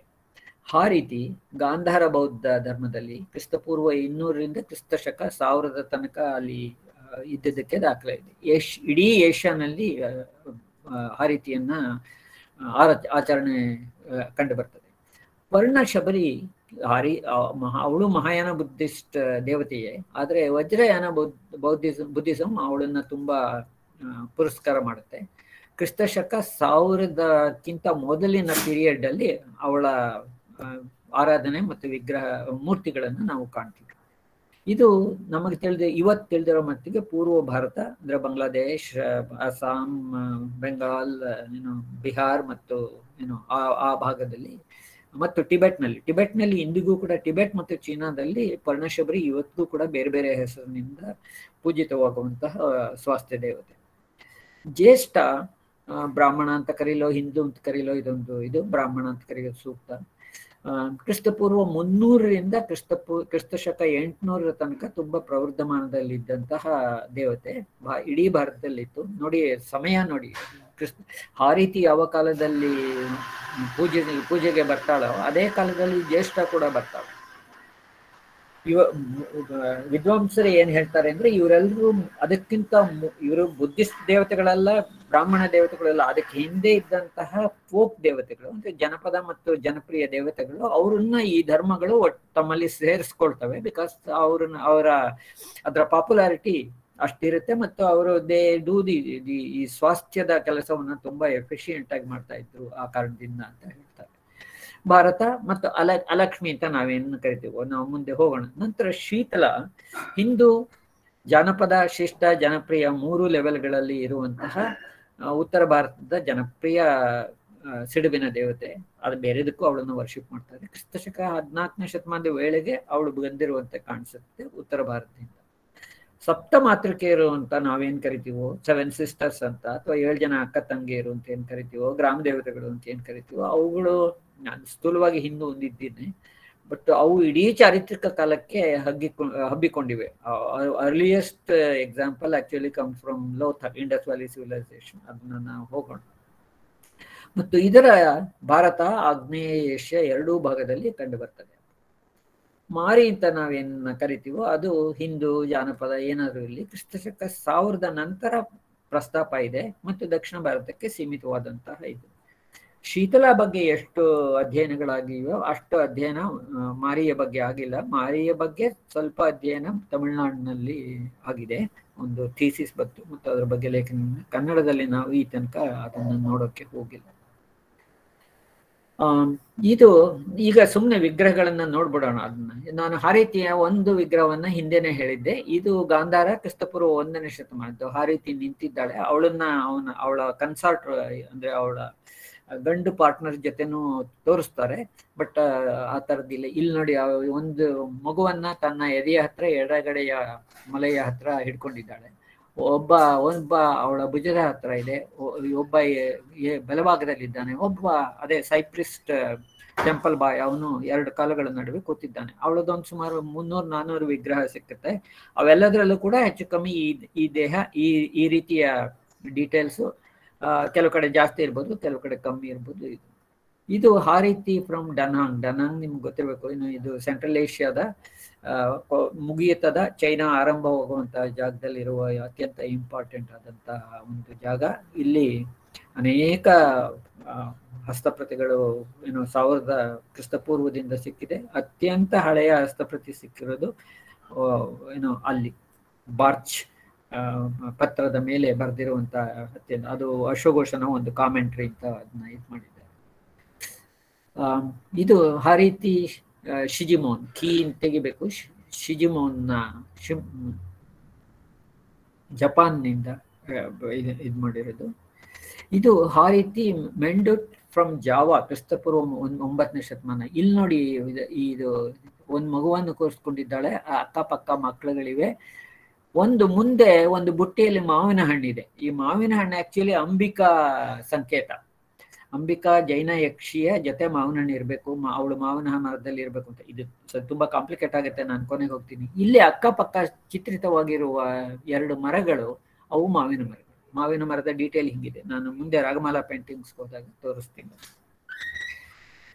ಮಹಾಯಾನ ಬೌದ್ಧ ಮತ ಭಾರತದಿಂದ ಅದೃಶ್ಯವಾದರೂ ಹಾರೀತಿಯ ವಿಗ್ರಹಗಳು ದಕ್ಷಿಣ ಭಾರತದಲ್ಲಿ ಗ್ರಾಮ ದೇವತೆಗಳಾಗಿ ಉಳಿದುಕೊಂಡಿರುವುದನ್ನು ವಿದ್ವಾಂಸರು ಗುರುತಿಸಿದ್ದಾರೆ. ಅದೇನಂದ್ರೆ, ಅಮರಾವತಿ, ನಾಗಾರ್ಜುನ ಕೊಂಡದಲ್ಲಿ ಮತ್ತು ನಮ್ಮ ಸನ್ನತಿಯಲ್ಲೂ ಇದ್ವಲ್ಲ, ಅವುಗಳನ್ನೆಲ್ಲ ನಂತರ ಗ್ರಾಮ ದೇವತೆಗಳಾಗಿ ಪೂಜೆ ನಡೀತಾ ಇದೆ. ಹಾರೀತಿಯ ನಿಯೋಗಾತ್ಮಕ ಅಂಶಗಳು ತದನಂತರದ ಅಂಶಗಳು ದೇವತೆಗಳಲ್ಲಿ ಲೀನವಾಗಿದೆ. ಅಂದ್ರೆ ನಾನು ಇವಾಗ ಹೇಳಿದ್ನಲ್ಲ, ಹಾರೀತಿಯ ಕೆಲವು ಅಂಶ ಮುಂದಿನ ದೇವತೆಗಳು ತೆಗೆದುಕೊಳ್ತಾರೆ. ನಾನು ಅದನ್ನೇ ಆಸ್ಮಾಸಿಸ್ ಅಬ್ಸಾರ್ಪ್ಷನ್ ಅಂತ ಕರೆಯೋದು. ಒಂದು ಪಂಥದಿಂದ ಇನ್ನೊಂದು ಪಂಥ ಅದನ್ನ ತಗೊಳುತ್ತೆ. ಸಿಡುಬು ಸಾಂಕ್ರಾಮಿಕವಾಗಿ ಏಷ್ಯಾ ಖಂಡದಲ್ಲಿ ಹಬ್ಬುತ್ತಾ ಹೋದಂತೆ ಅವಳ ಆರಾಧನೆಯು ಸ್ವಾಸ್ಥ್ಯ ದೇವತೆಯಾಗಿ ಹಬ್ಬಿರುವಂತೆ ಕಾಣುತ್ತದೆ. ಸಿಲ್ಕ್ ಮಾರ್ಗದ ಮೂಲಕ ಚೈನಾ, ಜಪಾನ್ಗಳಿಗೆ, ಸಾಂಬಾರ ಪದಾರ್ಥಗಳ ಮಾರ್ಗದ ಮೂಲಕ ಪಶ್ಚಿಮ ಏಷ್ಯಾಕ್ಕೆ, ಇದನ್ನು ನಾವು ಸ್ಪೈಸ್ ರೂಟ್ ಅಂತ ಕರಿತೀವಿ, ಹಾಗೂ ಸಮುದ್ರ ಮಾರ್ಗದ ಮೂಲಕ ಆಗ್ನೇಯ ಏಷ್ಯಾಗಳಿಗೆ ರೋಗ, ಹಾರೀತಿ ಆಚರಣೆ ಹಾಗೂ ವೇರಿಯಲೇಷನ್ ಪ್ರಸರಣ ಹೊಂದಿರುವಂತೆ ಕಾಣುತ್ತದೆ. ಪರ್ಣಶಬರಿಯನ್ನು ನೋಡೋಣ. ಪರ್ಣಶಬರಿ ಮಹಾಯಾನ ಬೌದ್ಧ ದೇವತೆ ಮೂಲತಃ, ಆದರೆ ಅವಳು ವಜ್ರಯಾನ ದೇವತೆಯಾಗಿ ಮುಂದುವರಿತಾಳೆ. ಟಿಬೆಟ್ ಬರ್ಮಾಗಳಲ್ಲಿ ಇಂದು ಕೂಡ ಅವಳ ಆಚರಣೆ ಉಳಿದಿದೆ ಸ್ವಾಸ್ಥ್ಯ ದೇವತೆಯಾಗಿ. ಕೆಲವು ಕಡೆ ಅವಳು ತಾರಾ ಜೊತೆ ಸಮೀಕರಣಗೊಳ್ತಾಳೆ.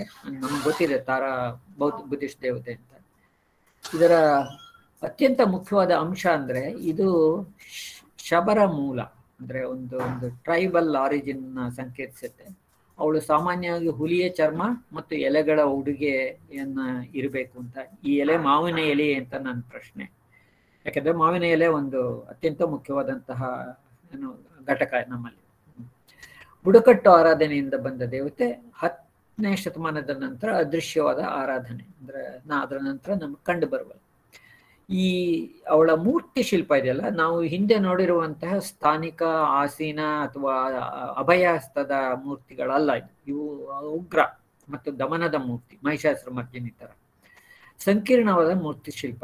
ಉಗ್ರ ಹಾಗೂ ದಮನದ ಮೂರ್ತಿ, ಉಬ್ಬಿದ ಹೊಟ್ಟೆ, ನಮ್ಮಲ್ಲಿ ತೆಳುವಾದ ಹೊಟ್ಟೆಗಳಿರ್ಬೇಕು, ಇದು ಉಬ್ಬಿದ್ದು, 3 ಮುಖ, 8 ಕೈಗಳು, ಆ ಕೈಯಲ್ಲಿ ಆಯುಧಗಳು ಮತ್ತು ಅಭಯ ಎರಡೂ ಕೂಡ ಇರು. ಅವಳ ವಾಹನ ಆಕ್ಚುಲಿ ತುಳಿಯುತ್ತಿರುವ 2 ತಲೆಯ ಅಥವಾ 2 ಶವಗಳ ಮೇಲಿನ ಸಿಡುಬಿನ ಕಲೆಗಳು. ಅಂದ್ರೆ ಆ 2 ಯಾವುದನ್ನ ತುಳಿತಾ ಇದ್ದಾಳ ಅವುಗಳ ಮೇಲೆ ಸಿಡುಬಿನ ಕಲೆಯನ್ನ ಸ್ಪಷ್ಟವಾಗಿ ವಿದ್ವಾಂಸರು ಗುರುತಿಸಿದ್ದಾರೆ. ಅವಳ ಕಾಲುಗಳ ಬಳಿ 2 ದೇವತೆಗಳು, ಒಂದು ಹೆದರಿ ಓಡಿ ಹೋಗುತ್ತಿರುವ ಶೀತಲ ಹಾಗೂ ಇನ್ನೊಬ್ಬ ಜ್ವರಾಸುರ. ಇದು ಕಿರುಶಿಲ್ಪಗಳ ಇದರಲ್ಲಿ ಫಾರಂ ಅಲ್ಲಿ ಇದೆ. ಇದು ತುಂಬಾ ಕಾಂಪ್ಲೆಕ್ಸ್ ಆದಂತಹ ಇದು ಒಂದು ಹಂತದಲ್ಲಿ ಅನ್ಯ ಧಾರ್ಮಿಕ ಸ್ವಾಸ್ಥ್ಯ ದೇವತೆಗಳ ಟೆನ್ಷನ್, ಇನ್ನೊಂದು ಹಂತದಲ್ಲಿ ಅದರ ಅಂಶಗಳನ್ನ ಹೀರ್ಕೊಳ್ಳೋದು, ಇವೆರಡೂ ಸೈಮಲ್ಟೇನಿಯಸ್ ಆಗಿ ಆಗ್ತಾ ಇರುತ್ತೆ. ಅವಳಿಗೊಂದು ಅಮೋಘ ಸಿದ್ಧಿ ಕಿರೀಟ ಇರುತ್ತೆ. ಅವಳ ಮಂತ್ರ ಸರ್ವಮಾರಿ ಪ್ರಸಮಣಿ, ಅಂದ್ರೆ ಎಲ್ಲ ಮಾರಿಗಳನ್ನು ಕೊಲ್ಲುವವಳು ಅಂತ. ಸೊ ಹಾಗಾಗಿ ಅವಳ ಕಳೇವರ ಅಥವಾ ರೋಗವೇ ಅವಳ ವಾಹನ. ಇದು ಪರ್ಣಶಬರಿಯ ಮುನ್ಷಿಗಂಜ್, ಬಾಂಗ್ಲಾದೇಶದ 2 ಇಮೇಜ್ಗಳು ನೀವು ಸ್ಪಷ್ಟವಾಗಿ ನೋಡುತ್ತೆ. ಅವಳು ನಿಂತಿರುವ ಭಂಗಿ ಮತ್ತು ನಂತರದ ಪೇಪರ್ ಮೇಲಿನ ವರ್ಣಚಿತ್ರಗಳಲ್ಲಿ ಅವಳಿಗೆ ಒಂದು ಹಳದಿಯ ಮುಂದೆ ನಮಗೆ ತೋರಿಸ್ತಾ ಇರುವ ತಲೆ ಹಳದಿಯ ಕಲರ್ದ ಇರಬೇಕು. ಅವಳ ಎಡಗಡೆಯ ತಲೆ ಬಿಳಿಯದಾಗಿರುತ್ತೆ, ಇನ್ನೊಂದು ಹಸಿರು ಅಥವಾ ಕೆಂಪು ಆಗಿರುತ್ತೆ ಅನ್ನುವಂಥ ನಿಯಮಗಳಿವೆ. ಈಗ ಅದರ ಡೀಟೇಲ್ಸ್ಗೆ ಹೋಗೋಣ. ಇದು ನಂತರ ಪರ್ಣಶಬರಿ ತುಳಿಯುತ್ತಿರುವ 2 ತಲೆಯ ಸಿಡುಬಿನ ದೇವತೆ. ಇಲ್ಲಿ ಒಂದು ತಲೆ ಇಲ್ಲಿದೆ, ಒಂದು ತಲೆ ಇಲ್ಲಿದೆ. ಈ ದೇಹದಲ್ಲಿ ನೋಡಿ ಇಲ್ಲಿ ಚಿಕ್ಕ ಚಿಕ್ಕ ಕಲೆಗಳಿವೆ, ಅದನ್ನ ಜನ ಸಿಡುಬಿನ ಕಲೆಗಳು. ಸೊ ಹಾಗಾಗಿ ಸಿಡುಬನ್ನ ಅವಳು ಹತ್ತಿಕ್ತಾ ಇರುವಂತಹ ದೇವತೆ ಅಂತ. ಇಲ್ಲಿ ಬಲಗಡೆ ಇಲ್ಲಿ ಕರ್ಸರ್ ಇಟ್ಟಿರೋ ಜಾಗದಲ್ಲಿ ಓಡ್ತಾ ಹೋಗ್ತಾ ಇರುವ ದೇವರು ಜ್ವರಾಸುರ ಅಂತ ಕರೀತಾರೆ. ಜ್ವರಾಸುರನ ಇದು ಒಂದು ಅಂತಂದ್ರೆ ಜ್ವರಾಸುರ ರುದ್ರ ಅಥರ್ವ ವೇದದಲ್ಲಿ. ನಂತರ ರುದ್ರ ಮತ್ತು ಶಿವ ಒಂದೇ ಆಗ್ತಾರೆ. ನಂತರ ಭೈರವ, ನಂತರದ ಮಧ್ಯಕಾಲೀನ ಸಂಸ್ಕೃತಿಯಲ್ಲಿ ಅವನು ಭೈರವ. ಮತ್ತು ಅವನು ಶೀತಲನ ಅಸಿಸ್ಟೆಂಟ್. ಶೀತಲ ಯಾರು ಅಂತಂದ್ರೆ ಶೀತಲ ದೇವಿಯ ಒಂದು ರೂಪವನ್ನು ಪಡೆದಂತಹ ಒಂದಿದು. ಅವಳು ಇಲ್ಲಿ ಕತ್ತೆಯ ಮೇಲೆ ಕೂತಿದ್ದಾಳೆ ಮತ್ತು ಆ ಕತ್ತೆ ಕೂಡ ವಿರುದ್ಧ ದಿಕ್ಕಿಗೆ ಓಡ್ ಹೋಗ್ತಾ ಇದೆ ಅನ್ನುವಂತಹ ರೀಡಿಂಗ್ ಅನ್ನ ಸ್ಕಾಲರ್ಸ್ ಮಾಡಿದ್ದಾರೆ. ಈ 2 ತಲೆಯ ಬಗ್ಗೆ ಜರ, ಉದಾಹರಣೆಗೆ ಹಾರೀತಿ ಜರ ಅನ್ನುವ ರಾಕ್ಷಸಿಗೆ ಸಂಬಂಧಿಸಿದ್ಲು ಮತ್ತು ಜರಾಸಂಧನ 2 ದೇಹ. ಈ ರೀತಿಯ ಎಲ್ಲ ಮಿತ್ಗಳಲ್ಲಿ ಇವೆಲ್ಲ ಹೊಂದ್ಕೊಂಡು ನಿಮ್ಗೆ ಗೊತ್ತಿದೆ, ಭೀಮ 2 ಹೋಳು ಮಾಡಿ ಒಂದನ್ನು ವಿರುದ್ಧ ದಿಕ್ಕಿಗೆ ಇನ್ನೊಂದು ವಿರುದ್ಧ ದಿಕ್ಕಿಗೆ, ಸೊ ದಟ್ ಅವು ಜೋಡಿ ಆದ್ರೆ ತಲೆ ಮತ್ತು ಕಾಲು ಜೋಡಿ ಆಗುತ್ತೆ. ಇಲ್ಲಿ ಆ ರೀತಿಯ ಆಶಯ ಏನಾದ್ರು ಇದೆಯೇ ಅನ್ನುವಂತಹ ಒಂದು ಚರ್ಚೆ ಕೂಡ ಸಾಧ್ಯ ಇದೆ. ನಂತರ ಜ್ಯೇಷ್ಠಾನ ನಾವು ಅಲಕ್ಷ್ಮಿ ಅಂತಲೂ ಕರಿತೀವಿ. ಹಿಂದೂ ಪರಂಪರೆಯಲ್ಲಂತ ಅಮಂಗಳ, ಮೂದೇವಿ, ಜೋಭದ್ರ, ಅವಳು ಲಕ್ಷ್ಮಿಯ ಅಕ್ಕ. ಸಮುದ್ರ ಮಂಥನದ ವೇಳೆಯಲ್ಲಿ ಲಕ್ಷ್ಮಿ ಮತ್ತು ಜ್ಯೇಷ್ಠ ಒಟ್ಟಿಗೆ ಹುಟ್ಟಿದವರು. ಕ್ರಿಸ್ತಪೂರ್ವ 300ರ ವೇಳೆಗೆ ಪಶ್ಚಿಮ ಭಾರತದಲ್ಲಿ ಅವಳ ಶಿಲ್ಪಗಳು ಗೋಚರಿಸಲು ಆರಂಭವಾಗುತ್ತದೆ. ಕ್ರಿಸ್ತಶಕ 7-8ನೇ ಶತಮಾನಗಳಲ್ಲಿ ದಕ್ಷಿಣ ಭಾರತದಲ್ಲಿ ವ್ಯಾಪಕ ಪ್ರಾಚುರ್ಯ, ಪರ್ಟಿಕ್ಯುಲರ್ಲಿ ನಿಧಾನ ಅನ್ನೋ ಒಂದು ಪಠ್ಯ ಹೇಳದ್ನಲ್ಲ ನಾನು, 3ನೇ ಪಠ್ಯ, ಒಂದು ಇಡೀ ಚಾಪ್ಟರ್ನ ಯಾವುದು ಸಿಡುಬಿಗೆ ಡಿವೋಟ್ ಮಾಡ್ತೋ ಆ ಚಾಪ್ಟರ್ ಬರೋದು 7-8ನೇ ಶತಮಾನಗಳಲ್ಲಿ. ಸೊ ಹೀಗಾಗಿ ಗ್ರಾಂಥಿಕ ಚರ್ಚೆ ಮತ್ತು ಶಿಲ್ಪದ ಅಭಿವ್ಯಕ್ತಿ ಇವೆರಡೂ ಕೂಡ ಒಂದಕ್ಕೊಂದಕ್ಕೆ ಸಂಬಂಧವನ್ನು ಕಲ್ಪಿಸ್ಕೋಬಹುದು ನಾವು.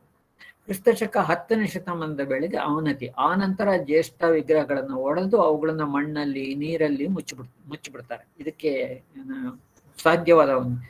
ಮಾರಿ ಕನ್ನಡ ಸಾಹಿತ್ಯದಲ್ಲಿ ಪ್ರವೇಶ ಮಾಡುವುದಕ್ಕೂ ಅಥವಾ ಸಾಹಿತ್ಯದಲ್ಲಿ ಪ್ರವೇಶ ಮಾಡೋದಕ್ಕೂ ಜ್ಯೇಷ್ಠ ಅವನತಿಗೂ ಸಹ ಸಂಬಂಧವಿದೆ. ಮಾರಿಯ ಪೂಜೆಯನ್ನು ಖಂಡಿಸುವ ಯಶೋಧರ ಚರಿತ್ರೆಯ ಮೊದಲ ಪ್ರಾಕೃತ ಕೃತಿ ಹರಿಭದ್ರನ ಸಮರಾಯಿಚ್ಛಕವಾದ ಕಾಲ ಕ್ರಿಸ್ತಶಕ 900. ಮುಂದಿನ ಶತಮಾನಗಳಲ್ಲಿ ಸುಮಾರು 23 ಯಶೋಧರ ಚರಿತ್ರೆಗಳು ಸಂಸ್ಕೃತ, ಪ್ರಾಕೃತ, ಅಪಭ್ರಂಶ, ತಮಿಳು, ಕನ್ನಡ, ಗುಜರಾತಿ, ಹಿಂದಿ ಈ ರೀತಿ ಭಾಷೆಗಳು, ಮರಾಠಿ ಈ ಭಾಷೆಗಳಲ್ಲಿ ಬಂದಿವೆ. ಅದಕ್ಕೊಂದು ಏರಿಯಾ ಇದೆ, ವೆಸ್ಟರ್ನ್ ಇಂಡಿಯಾ ಜ್ಯೇಷ್ಠ ಕೇಂದ್ರ. ವೀರಶೈವ ವಚನಗಳಲ್ಲೂ ಮಾರಿಯ ಟೀಕೆ ಇದೆ. ಸೊ ಹೀಗಾಗಿ ಮಾರಿಯ ಹುಟ್ಟು ಮತ್ತು ಉಗಮದ ಬಗ್ಗೆ ಅಥವಾ ಅವಳ ಅಳಿವಿನ ಬಗ್ಗೆ ನಾವು ಒಂದು ಸ್ಥೂಲವಾದ ಕಾಲಮಾನವನ್ನ ಮತ್ತು ಬೇರೆ ಸಾಂಸ್ಕೃತಿಕ ವಲಯಗಳಲ್ಲಿ ಅದರ ಚಲನೆಯನ್ನ ಸ್ವೀಕರಿಸಬಹುದು. ಇದು ಜ್ಯೇಷ್ಠ ಕಾಂಚೀಪುರಂನ ಕೈಲಾಸನಾಥ ದೇವಾಲಯದ ಜ್ಯೇಷ್ಠ ಕೂತಿದ್ದಾಳೆ, ಹೊಟ್ಟೆ ದಪ್ಪಕ್ಕಿದೆ ಉಳಿದಿವೆ.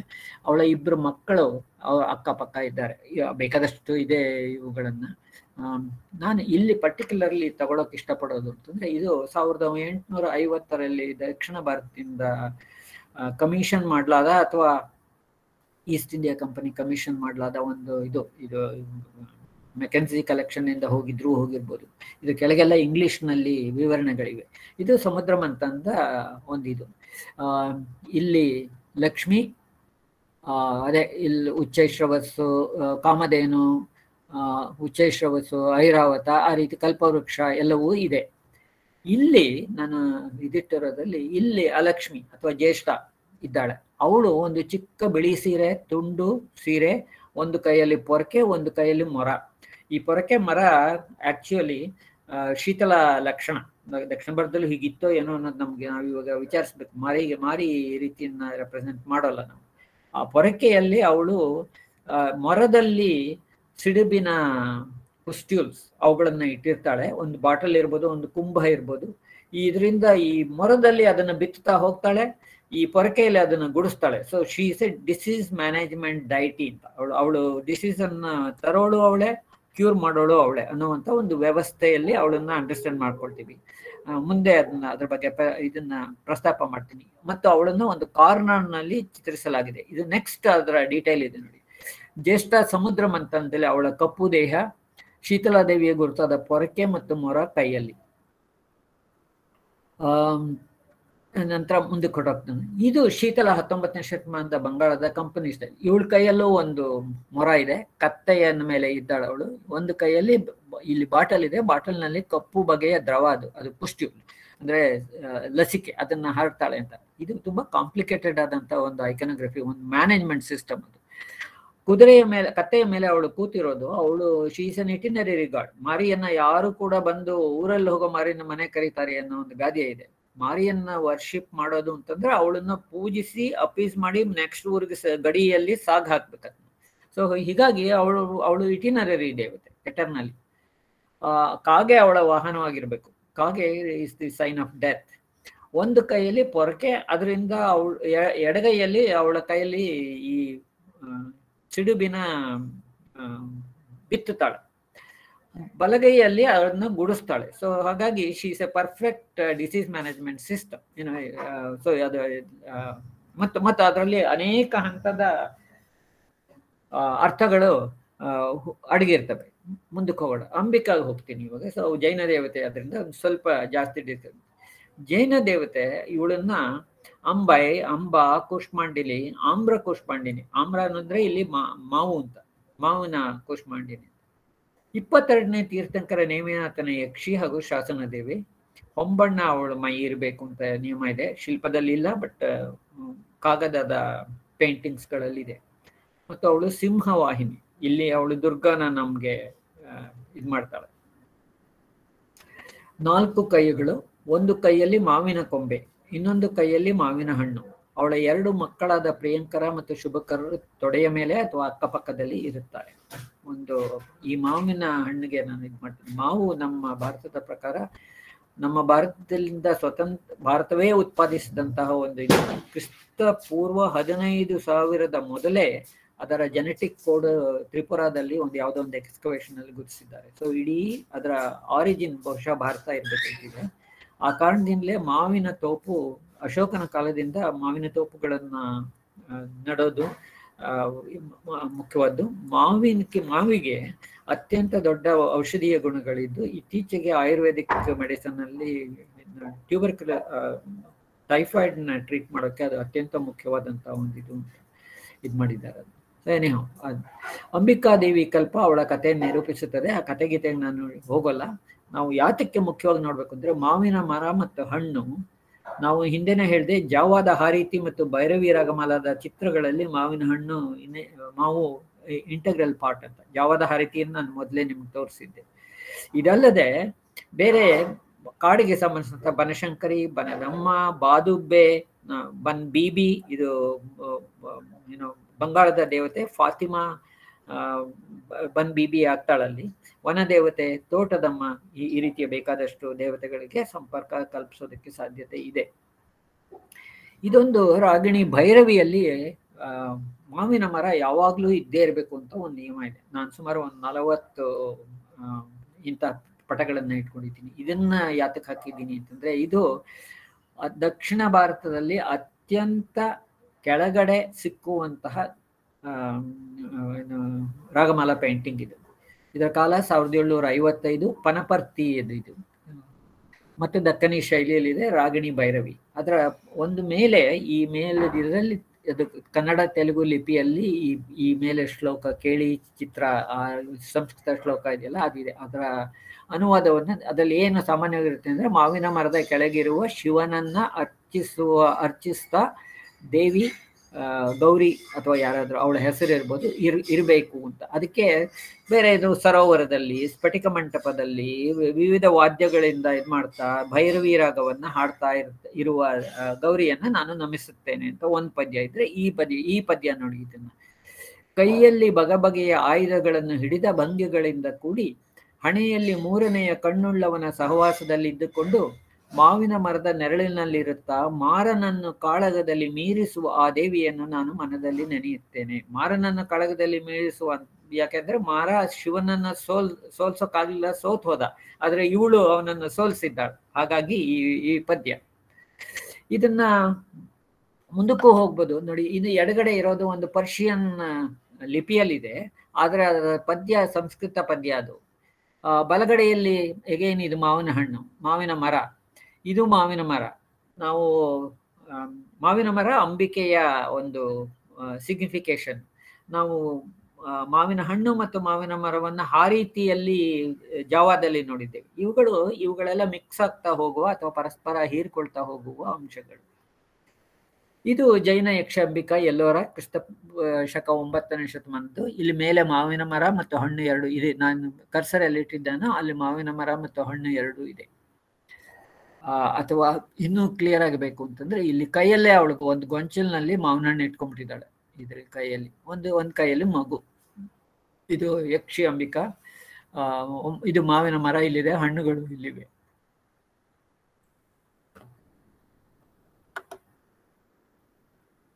ನಂತರ ಸಪ್ತಮಾತೃಕೆಯರ ಬಗ್ಗೆ ಬ್ರೀಫ್ ಆಗಿ ಹೇಳ್ಬಿಡ್ತೇನೆ. ಶಾಕ್ತ ಪಂಥಗಳಲ್ಲಿ ಸುಮಾರು 90 ಸ್ತ್ರೀ ದೇವತೆಗಳನ್ನು ಗುರುತಿಸಲಾಗಿದೆ. ಅದರಲ್ಲಿ ಸಪ್ತಮಾತೃಕೆಯರು, ಆ ಹೆಸರುಗಳು ನವದುರ್ಗಿಯರು. ಅದರಲ್ಲಿ ಒಂದು Kushmanda, again Kushmandini is the name of Ambika. 10 ಮಹಾವಿದ್ಯೆಯರು, ತಾರಾ ಒಬ್ಬಳು. ಅದರಲ್ಲಿ Tara again is one of the names of Parnashabari and Hariti. 64 ಯೋಗಿನಿಯರು. ಇಲ್ಲೊಂದು ಸಮಸ್ಯೆ ಇದೆ. ಮಂಟೇಸ್ವಾಮಿ ಕಾವ್ಯದಲ್ಲಿ ಮಾರಿಯರನ್ನು ಕೂಗಿದ ಸಾಲಿನಲ್ಲಿ 64 ಮಾರಿಯರ ಪ್ರಸ್ತಾಪ ಬರುತ್ತದೆ. ಅವರೆಲ್ಲರೂ ಮಂಟೇಸ್ವಾಮಿಯ ಪವಿತ್ರ ಭೂಗೋಳದ ಪ್ರವೇಶಗಳಿಂದ ಬಂದವರು. ನೀವು ನನ್ನ ಹತ್ರ ಕೆಬ್ಬೆಪುರದ ರಾಚಯ್ಯ ಹಾಡಿರುವ ವರ್ಷನ್ ಇದೆ, ನಾವು ಕಲೆಕ್ಟ್ ಮಾಡಿದ್ದು ಅಲ್ಲಿ. ಅದರಲ್ಲಿ ಅವನ ಇಡೀ ಯಾವ ಮಾರಿಯರನ್ನು ಅವನು ಕರೀತಾನ ಊರಿಂದ, ಅವೆಲ್ಲ ಜಾಗಗಳನ್ನು ಒಂದುಗೂಡಿಸಿದ್ರೆ ಅದು ಮಂಟೇಸ್ವಾಮಿಯ ಸೇಕ್ರೆಡ್ ಜಿಯೋಗ್ರಫಿಯನ್ನು ಕ್ರಿಯೇಟ್ ಮಾಡುತ್ತೆ. ಅಂದರೆ ಒಂದು ಕಾಂಟೂರ್ ಕ್ರಿಯೇಟ್ ಮಾಡುತ್ತೆ. ಸೊ ಅದು ಕಪ್ಪಡಿ, ಮಳವಳ್ಳಿ, ಚಿಕ್ಕಾಲೂರು ಮತ್ತು ಮಂಟೇಸ್ವಾಮಿ ಗದ್ಗೆ, ಬೊಪ್ಪೆಗೌಡನಪುರ, ಇವು 4 ಸೇರಿಸಿದ್ರೆ ಯಾವ ಜಾಗವನ್ನ ಸೇಕ್ರೆಡ್ ಜಿಯೋಗ್ರಫಿಯನ್ನು ಕ್ರಿಯೇಟ್ ಮಾಡುತ್ತೋ ಈ ಮಾರಿಯರ ಅಲ್ಲಿಂದ. So they define the Sacred geography of the text. ಅವರೆಲ್ಲರೂ ರೋಗಗಳನ್ನು ತರುವ ವಾಸಿ ಮಾಡುವ ದೇವತೆಗಳಾದರೂ ಮಂಟೇಸ್ವಾಮಿ ಕಾವ್ಯ ಅವರನ್ನು ಪುರುಷ ನಾಯಕರ ಹಿಡಿತದೊಳಕ್ಕೆ ತಂದು ಬಿಡುತ್ತದೆ. ಇದನ್ನ ನಾವು ಪ್ರಾಬ್ಲಮಟೈಸ್ ಮಾಡೋಕ್ಕೆ ಸಾಧ್ಯ ಇದೆ. ಆದರೆ ಈ ಮಾರಿಯರ ಬಗ್ಗೆ ಬೇರೊಂದು ಉಪನ್ಯಾಸ ಇರೋದ್ರಿಂದ ನಾನು ಅದನ್ನ ಮಾಡೋದಕ್ಕೆ ಹೋಗಲ್ಲ. ಇದು ಸಪ್ತಮಾತೃಕೆಯರಿಗೆ, ದೇವಿ ಮತ್ತು ಸಪ್ತಮಾತೃಕೆಯರು. ಇಲ್ಲಿ ಸೆಂಟ್ರಲ್ನಲ್ಲಿ ದೇವಿ ಇದ್ದಾಳೆ, ಇವರು ಕೆಳಗಡೆ 7 ಜನ ಸಪ್ತಮಾತೃಕೆಯರು ಅಂತ ಗುರುತಿಸ್ತಾರೆ. ಇದು ಎಲ್ಲೋರದಿಂದ ಬಂದಂತ ಕ್ರಿಸ್ತಶಕ 800 ಸಪ್ತಮಾತೃಕೆಯರು. ಅಲ್ಲಿ ಒಬ್ರು ಕಟ್ಟಾಗಿದ್ದಾರೆ ಅತ್ಲಾಗಿತ್ಲಾಗೆ. ಸೊ ಅದನ್ನ ನಾವು ವರಿ ಮಾಡೋದು. ಇಲ್ಲಿಗೆ ನನ್ನ ದೇವಿಯರನ್ನು ಕುರಿತಾದಂತಹ ಮಾತನ್ನ ನಿಲ್ಲಿಸ್ತೀನಿ. ಮತ್ತು ಇದರ ಎಷ್ಟನ್ನು ಮಾಡೋದ್ರ ಮೂಲಕ ನಾನು ಏನು ಹೇಳ್ತೀನಿ ಅನ್ನೋದನ್ನ ಇನ್ನು ಒಂದು 4-5 ನಿಮಿಷಗಳಲ್ಲಿ ಮಾಡಿ ಅಲ್ಲಿ ನನ್ನ ಮಾತನ್ನ ಮುಗಿಸ್ತೀನಿ. ಇಲ್ಲಿ ನಾನು ಉಪಯೋಗಿಸಿರೋದು ಒಂದು ತೌಲನಿಕ ಚೌಕಟ್ಟು, ಕಂಪ್ಯಾರಿಟಿವ್ ಫ್ರೇಮ್ ವರ್ಕ್ ಅನ್ನೋದು. ಇದರಲ್ಲಿ ಏನ್ ಮಾಡಿದ್ದೀನಿ ನಾನು ಅಂದ್ರೆ, ಭಾರತೀಯ ಚರಿತ್ರೆ ಮತ್ತು ಭಾರತೀಯ ಭೌಗೋಳಿಕೆಯಲ್ಲಿ ಬರುವ ಸ್ವಾಸ್ಥ್ಯ ದೇವತೆಗಳನ್ನು ತೌಲನಿಕವಾಗಿ ನೋಡಲಾಗಿದೆ, ಹಾಗೂ ಅವುಗಳ ಅಂತರ್ ಸಂಬಂಧಗಳನ್ನ, ಓವರ್ಲ್ಯಾಪಿಂಗ್ ಅನ್ನ ಮತ್ತು ಒಂದರ ಅಳಿಯುವಿಕೆ ಇನ್ನೊಂದರಲ್ಲಿ ಮುಂದುವರಿಯೋದನ್ನ ನಾವು ನೋಡೋದಕ್ಕೆ, ಅರ್ಥ ಮಾಡ್ಕೊಳ್ಳೋಕೆ ಪ್ರಯತ್ನ ಮಾಡಿದ್ದೇನೆ. ಹೀಗಾಗಿ ಇಲ್ಲಿ ನಾವು ನೋಡೋದು ಪರಸ್ಪರ ಅಂತರ್ ಸಂಬಂಧಗಳನ್ನು. ಇವುಗಳನ್ನು ನಿರ್ವಚಿಸೋದು ಸ್ವಾಸ್ಥ್ಯ ದೇವತೆಗಳ ಬಹುಮುಖಿ ಜ್ಞಾನ ವ್ಯವಸ್ಥೆಯನ್ನು, ಅಂದ್ರೆ ಬೇರೆ ಬೇರೆ ವಲಯಗಳಿಗೆ ಅವರು ಹೇಗೆ ತಮ್ಮನ್ನ ಸೇರ್ಪಡಿಸ್ಕೊಳ್ತಾರೆ. ಈ ಅರ್ಥದಲ್ಲಿ ನಾನು ಹಿಂದೆ ಹೇಳಿದಂತೆ ಇದು ಪ್ಲೂರಲಿಸ್ಟಿಕ್ ಎಪಿಸ್ಟಮಾಲಜಿ, ಮತ್ತು ಆ ಅರ್ಥದಲ್ಲೇ ಅದು ಪ್ಲೂರಲಿಸ್ಟಿಕ್ ಸೋಷಿಯಲ್ ಎಪಿಸ್ಟಮಾಲಜಿ, ಸಾಮಾಜಿಕ ಜ್ಞಾನ ವ್ಯವಸ್ಥೆ. ಯಾತಕ್ಕೆ ಅಂದ್ರೆ ಧರ್ಮ, ಜಾತಿ, ಲಿಂಗಭೇದ ಇತ್ಯಾದಿ ಅಂಶ. ಯಾತಕ್ಕೆ ಸ್ತ್ರೀ ದೇವತೆಗಳು, ಯಾತಕ್ಕೆ ಸ್ವಾಸ್ಥ್ಯದ ದೇವತೆಗಳು ಸ್ತ್ರೀ ದೇವತೆಗಳಾದವು ಅನ್ನುವ ಇನ್ನೊಂದು ಪ್ರಶ್ನೆ ನಾವು ಕೇಳೋದಕ್ಕೆ ಸಾಧ್ಯ ಇದೆ. ಯಾತಕ್ಕೆ ಸ್ತ್ರೀ ದೇವತೆಯ ವರ್ಷಿಪ್ ಕೆಳವರ್ಗದ ಜಾತಿಗಳಲ್ಲಿ ಉಳ್ಕೊಂಡು ಬಂತು ಕೊನೆ ತನಕ? ಯಾತಕ್ಕೆ ಕೆಲವು ಧರ್ಮಗಳು ಸ್ತ್ರೀಯರನ್ನು ಇದು ಮಾಡಿ ಕೆಲವು ಧರ್ಮಗಳು ಪುರಸ್ಕರಿಸಲಿಲ್ಲ? ಇಂಥ ಪ್ರಶ್ನೆಗಳನ್ನ ಎತ್ತೋಕೆ ಸಾಧ್ಯ ಇದೆ. ಅದಕ್ಕೆ ಉತ್ತರ ಕೂಡ ಹುಡುಕೋದಕ್ಕೆ ಸಾಧ್ಯ ಇದೆ. ಮೂರನೇದಾಗಿ ಸಹಬಾಳ್ವೆ ಮತ್ತು ಪರಸ್ಪರ ಸಂವಾದ, ಇದನ್ನ ಈ ಚೌಕಟ್ಟು ಒಳಗೊಳ್ಳುತ್ತೆ. ಹಾಗಾಗಿ ಸಾಂಸ್ಕೃತಿಕ ಅಂಶಗಳ ವಿನಿಮಯ ನಿರಂತರವಾಗಿ ನಡೀತಾ ಹೋಗುತ್ತೆ. ಅಂದ್ರೆ ನಾವು ನೋಡಿದ್ವಿ ಹೇಗೆ ಅಂಶಗಳು ಒಂದು ದೇವತೆಯಿಂದ ಇನ್ನೊಂದು ದೇವತೆಯೊಳಗೆ ಹೋಗುತ್ತೆ ಅನ್ನೋದನ್ನ. ಹಾಗಾಗಿ ಇದು ಈ ಇಡೀ ಸ್ವಾಸ್ಥ್ಯ ದೇವತೆಗಳ ಅಧ್ಯಯನ ಬೇರೆ ಬೇರೆ ಬೇರೆ ಬೇರೆ ಜೈನ ಬೌದ್ಧ ಅಂತ ಬೇರೆಯಾಗಿ ಹೋಗಲ್ಲ. ಇದು ನಿರಂತರವಾಗಿ ಬದಲಾಗುತ್ತಾ ಹೋಗೋ ಒಂದು ವ್ಯವಸ್ಥೆ. ಅಂದ್ರೆ it's A continually evolving system.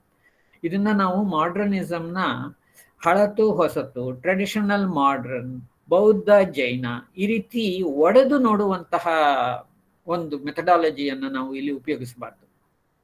ಅಂದ್ರೆ ಅದು it's methodology of logical oppositions. ಪರಸ್ಪರ ವಿರೋಧಾತ್ಮಕ ದ್ವಂದ್ವಗಳ ಮೂಲಕ ನಿರ್ವಚಿಸಿ ಒಂದನ್ನ ನೆಗೆಟಿವ್ ಒಂದನ್ನ ಪಾಸಿಟಿವ್ ಅಂತ ಹೇಳಿ ಆ ಮೂಲಕ ಒಂದನ್ನ ನಿರ್ಮೂಲಗೊಳಿಸುವಂತಹ ಒಂದು ಸಂಕಥನಕ್ಕೆ ವಿರುದ್ಧವಾಗಿ ಕಂಟಿನ್ಯೂಮ್ ಆದಂತಹ, ಒಂದರಿಂದ ಇನ್ನೊಂದಕ್ಕೆ ಜಾರಿಕೊಳ್ಳುವಂತಹ, ಅಥವಾ ಒಂದು ಇವಲ್ಯೂಷನರಿ ಮಾಡೆಲ್, ಡಾರ್ವಿನ್ ಹೇಳಿದಂಥದ್ದ, ಅಂದ್ರೆ ಡಾರ್ವಿನ್ ತಗೊಳ್ತಿಲ್ಲ ನಾನು, ಅದನ್ನ ಒಂದು ನಿರಂತರವಾಗಿ ಕಂಟಿನ್ಯೂಲಿ ಇವಾಲ್ವಿಂಗ್ ಸಿಸ್ಟಮ್ ಅಂತ ನೋಡೋದಕ್ಕೆ ಇದಾಗಿದೆ. ಅದೊಂದು ನಾನು ಕೊಡಬೇಕು ಅಂದ್ರೆ ಒಂದು ಧೂಮಕೇತುವಿನ ಮಾದರಿ. ಧೂಮಕೇತುವಿನ ತುದಿ ಅತ್ಯಂತ ಹೀಟಾಗಿ ಏನನ್ನ ಕರಗಿಸಿಬಿಟ್ರೆ ಧೂಮಕೇತುವಿನ ಬಾಲ ಅತ್ಯಂತ ಕೋಲ್ಡ್ ಆಗಿ ದೊಡ್ಡದಾಗಿ ಹರಡ್ಕೊಂಡಿರುತ್ತೆ. ಸೊ ಹೀಗಾಗಿ ಇಂತಹ ವ್ಯವಸ್ಥೆಗಳನ್ನು ಅರ್ಥ ಮಾಡ್ಕೊಳ್ಳುವಂತಹ ಮಾದರಿ ತೌಲನಿಕವಷ್ಟೇ ಅಲ್ಲದೆ ಅವುಗಳನ್ನ ನಿರಂತರವಾಗಿ ಬದಲಾಗುತ್ತಾ ಹೋಗುವ ಜ್ಞಾನ ವ್ಯವಸ್ಥೆಗಳು ಅಂತ ನೋಡ್ಬೇಕಾಗುತ್ತೆ. ಈ ಹಂತದಲ್ಲಿ ಸ್ವಾಸ್ಥ್ಯದ ಸ್ತ್ರೀ ದೇವತೆಗಳ ಬಗ್ಗೆ ನನ್ನ ಇಡೀ ಚರ್ಚೆಯನ್ನ ಇಲ್ಲಿ ನಾನು ಹಾಕೋದಕ್ಕೆ ಈ ಸ್ಲೈಡ್ ಅಲ್ಲಿ ಪ್ರಯತ್ನ ಪಟ್ಟಿದ್ದೇನೆ. ಈ ಅಂತರ್ ಸಂಬಂಧಗಳು, ಸಿಡುಬು ಮುಂತಾದ ರೋಗಗಳು ಸೆಂಟ್ರಲ್ ಒಂದು ಇಲ್ಲಿದೆ. ಮೇಲೆ ಹಾರೀತಿ ಮತ್ತು ಬೌದ್ಧ, ಇನ್ನೊಂದು ಜ್ಯೇಷ್ಠ ಮತ್ತು ಹಿಂದೂ, ಅಂಬಿಕಾ ಮತ್ತು ಜೈನ, ಕೆಳಗಡೆ ಶೀತಲ ಮತ್ತು ಮಾರಿ ಜಾನಪದ ಲೆವೆಲ್ನ ನಾನು ಉದ್ದೇಶಪೂರ್ವಕವಾಗಿ ಹಾಕಿದ್ದೇನೆ.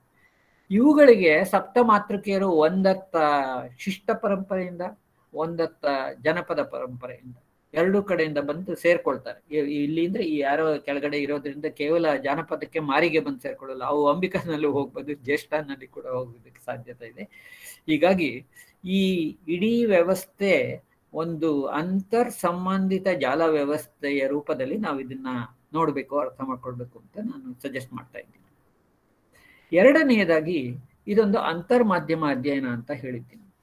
ಕೇವಲ ಪಠ್ಯ ಮತ್ತು ಕಥೆ ಮತ್ತು ಹಾಡು ನರೇಟಿವ್ ಇವುಗಳನ್ನು ಕುರಿತು ಅಧ್ಯಯನ ಮಾಡೋದಕ್ಕಿಂತ ಮೂರ್ತಿಶಿಲ್ಪ ಮತ್ತು ಪಠ್ಯಗಳ ಎರಡನ್ನೂ ಕೂಡ ಜೊತೆಯಲ್ಲಿ ತರೋದ್ರ ಮೂಲಕ ನೀವೊಂದು ಇಂಟರ್ಮೀಡಿಯಲ್ ಸ್ಟಡೀಸ್ ಅಂತಲೇ ಕರಿತೇವೆ ಅಂತರ್ಮಾಧ್ಯಮ ಅಧ್ಯಯನಗಳು ಅಂತ. ಆ ಅಧ್ಯಯನ ಕ್ರಮದ ಒಳಗೆ ತರಲು ಇಲ್ಲಿ ಪ್ರಯತ್ನಿಸಲಾಗಿದೆ. ಅದೇ ಅರ್ಥದಲ್ಲಿ ಇದು ಒಂದು ಪರಿಧಿಯಿಂದ ಮಾಡಿದ ಅಧ್ಯಯನ, ಬೇರೆ ಬೇರೆ ಪರಿಧಿಗಳಿಂದ ಹೋಗೋದು ಅಂತ. ನಾವು ಅದನ್ನ ತಾತ್ವಿಕವಾಗಿ ಮಾರ್ಜಿನೋಸೆಂಟ್ರಿಸಿಸಮ್ ಅಂತ ಕರಿತೀವಿ. ಉದಾಹರಣೆಗೆ ಸಾಮಾನ್ಯವಾಗಿ ಅಧ್ಯಯನಗಳೆಲ್ಲವೂ ಕೂಡ ಯುರೋಪಿಯನ್ ಕೇಂದ್ರದಿಂದ ಉತ್ಪಾದಿತವಾದಂಥ ಅಧ್ಯಯನಗಳು. ಸೊ ಥಿಯರಿ ಅಲ್ಲಿಂದ ಬರುತ್ತೆ, ಅದನ್ನು ನಾವು ಇಲ್ಲಿ ಅಪ್ಲೈ ಮಾಡ್ತೀವಿ. ಇದನ್ನು ಕೇಂದ್ರದಿಂದ ಪರಿಧಿಯತ್ತ ನೋಡುವಂತಹ ಒಂದು ಮಾದರಿ ಅಂತ ಕರೀಬಹುದು. ಇದು ಅದಕ್ಕೆ ವಿರುದ್ಧವಾದಂತಹ ಅಥವಾ ಅಧ್ಯಯನ ಕ್ರಮದ ದೃಷ್ಟಿಯಿಂದ, ಮೆಥಡಾಲಜಿ ದೃಷ್ಟಿಯಿಂದ ಡಯಾಮೆಟ್ರಿಕಲಿ ಆಪೋಸಿಟ್ ಆದಂತಹ ಮಾದರಿ. ಕೇಂದ್ರದಿಂದ ಪಡೆದ ನೋಟವಲ್ಲ, ಅದರ ಬದಲಿಗೆ ಅನೇಕ ಪರಿಧಿಗಳಿಂದ ಪಡೆದ ನೋಟಗಳ ಒಟ್ಟು ಸಮೀಕ್ಷೆ. ಇದು ಸಾಮಾನ್ಯವಾಗಿ ಮಾರ್ಜಿನೋಸೆಂಟ್ರಿಕ್ ನೋಟ ಅಂತ ನಾವು ಕರಿತೀವಿ. ಇಲ್ಲಿ ಸೆಂಟ್ರಲ್ ಕೇಂದ್ರ ಇದೆ, ಕೇಂದ್ರದಿಂದ ಪರಿಧಿಗೆ ನೋಡುವಂತಹ. ಒಂದು ನಿಮಿಷ.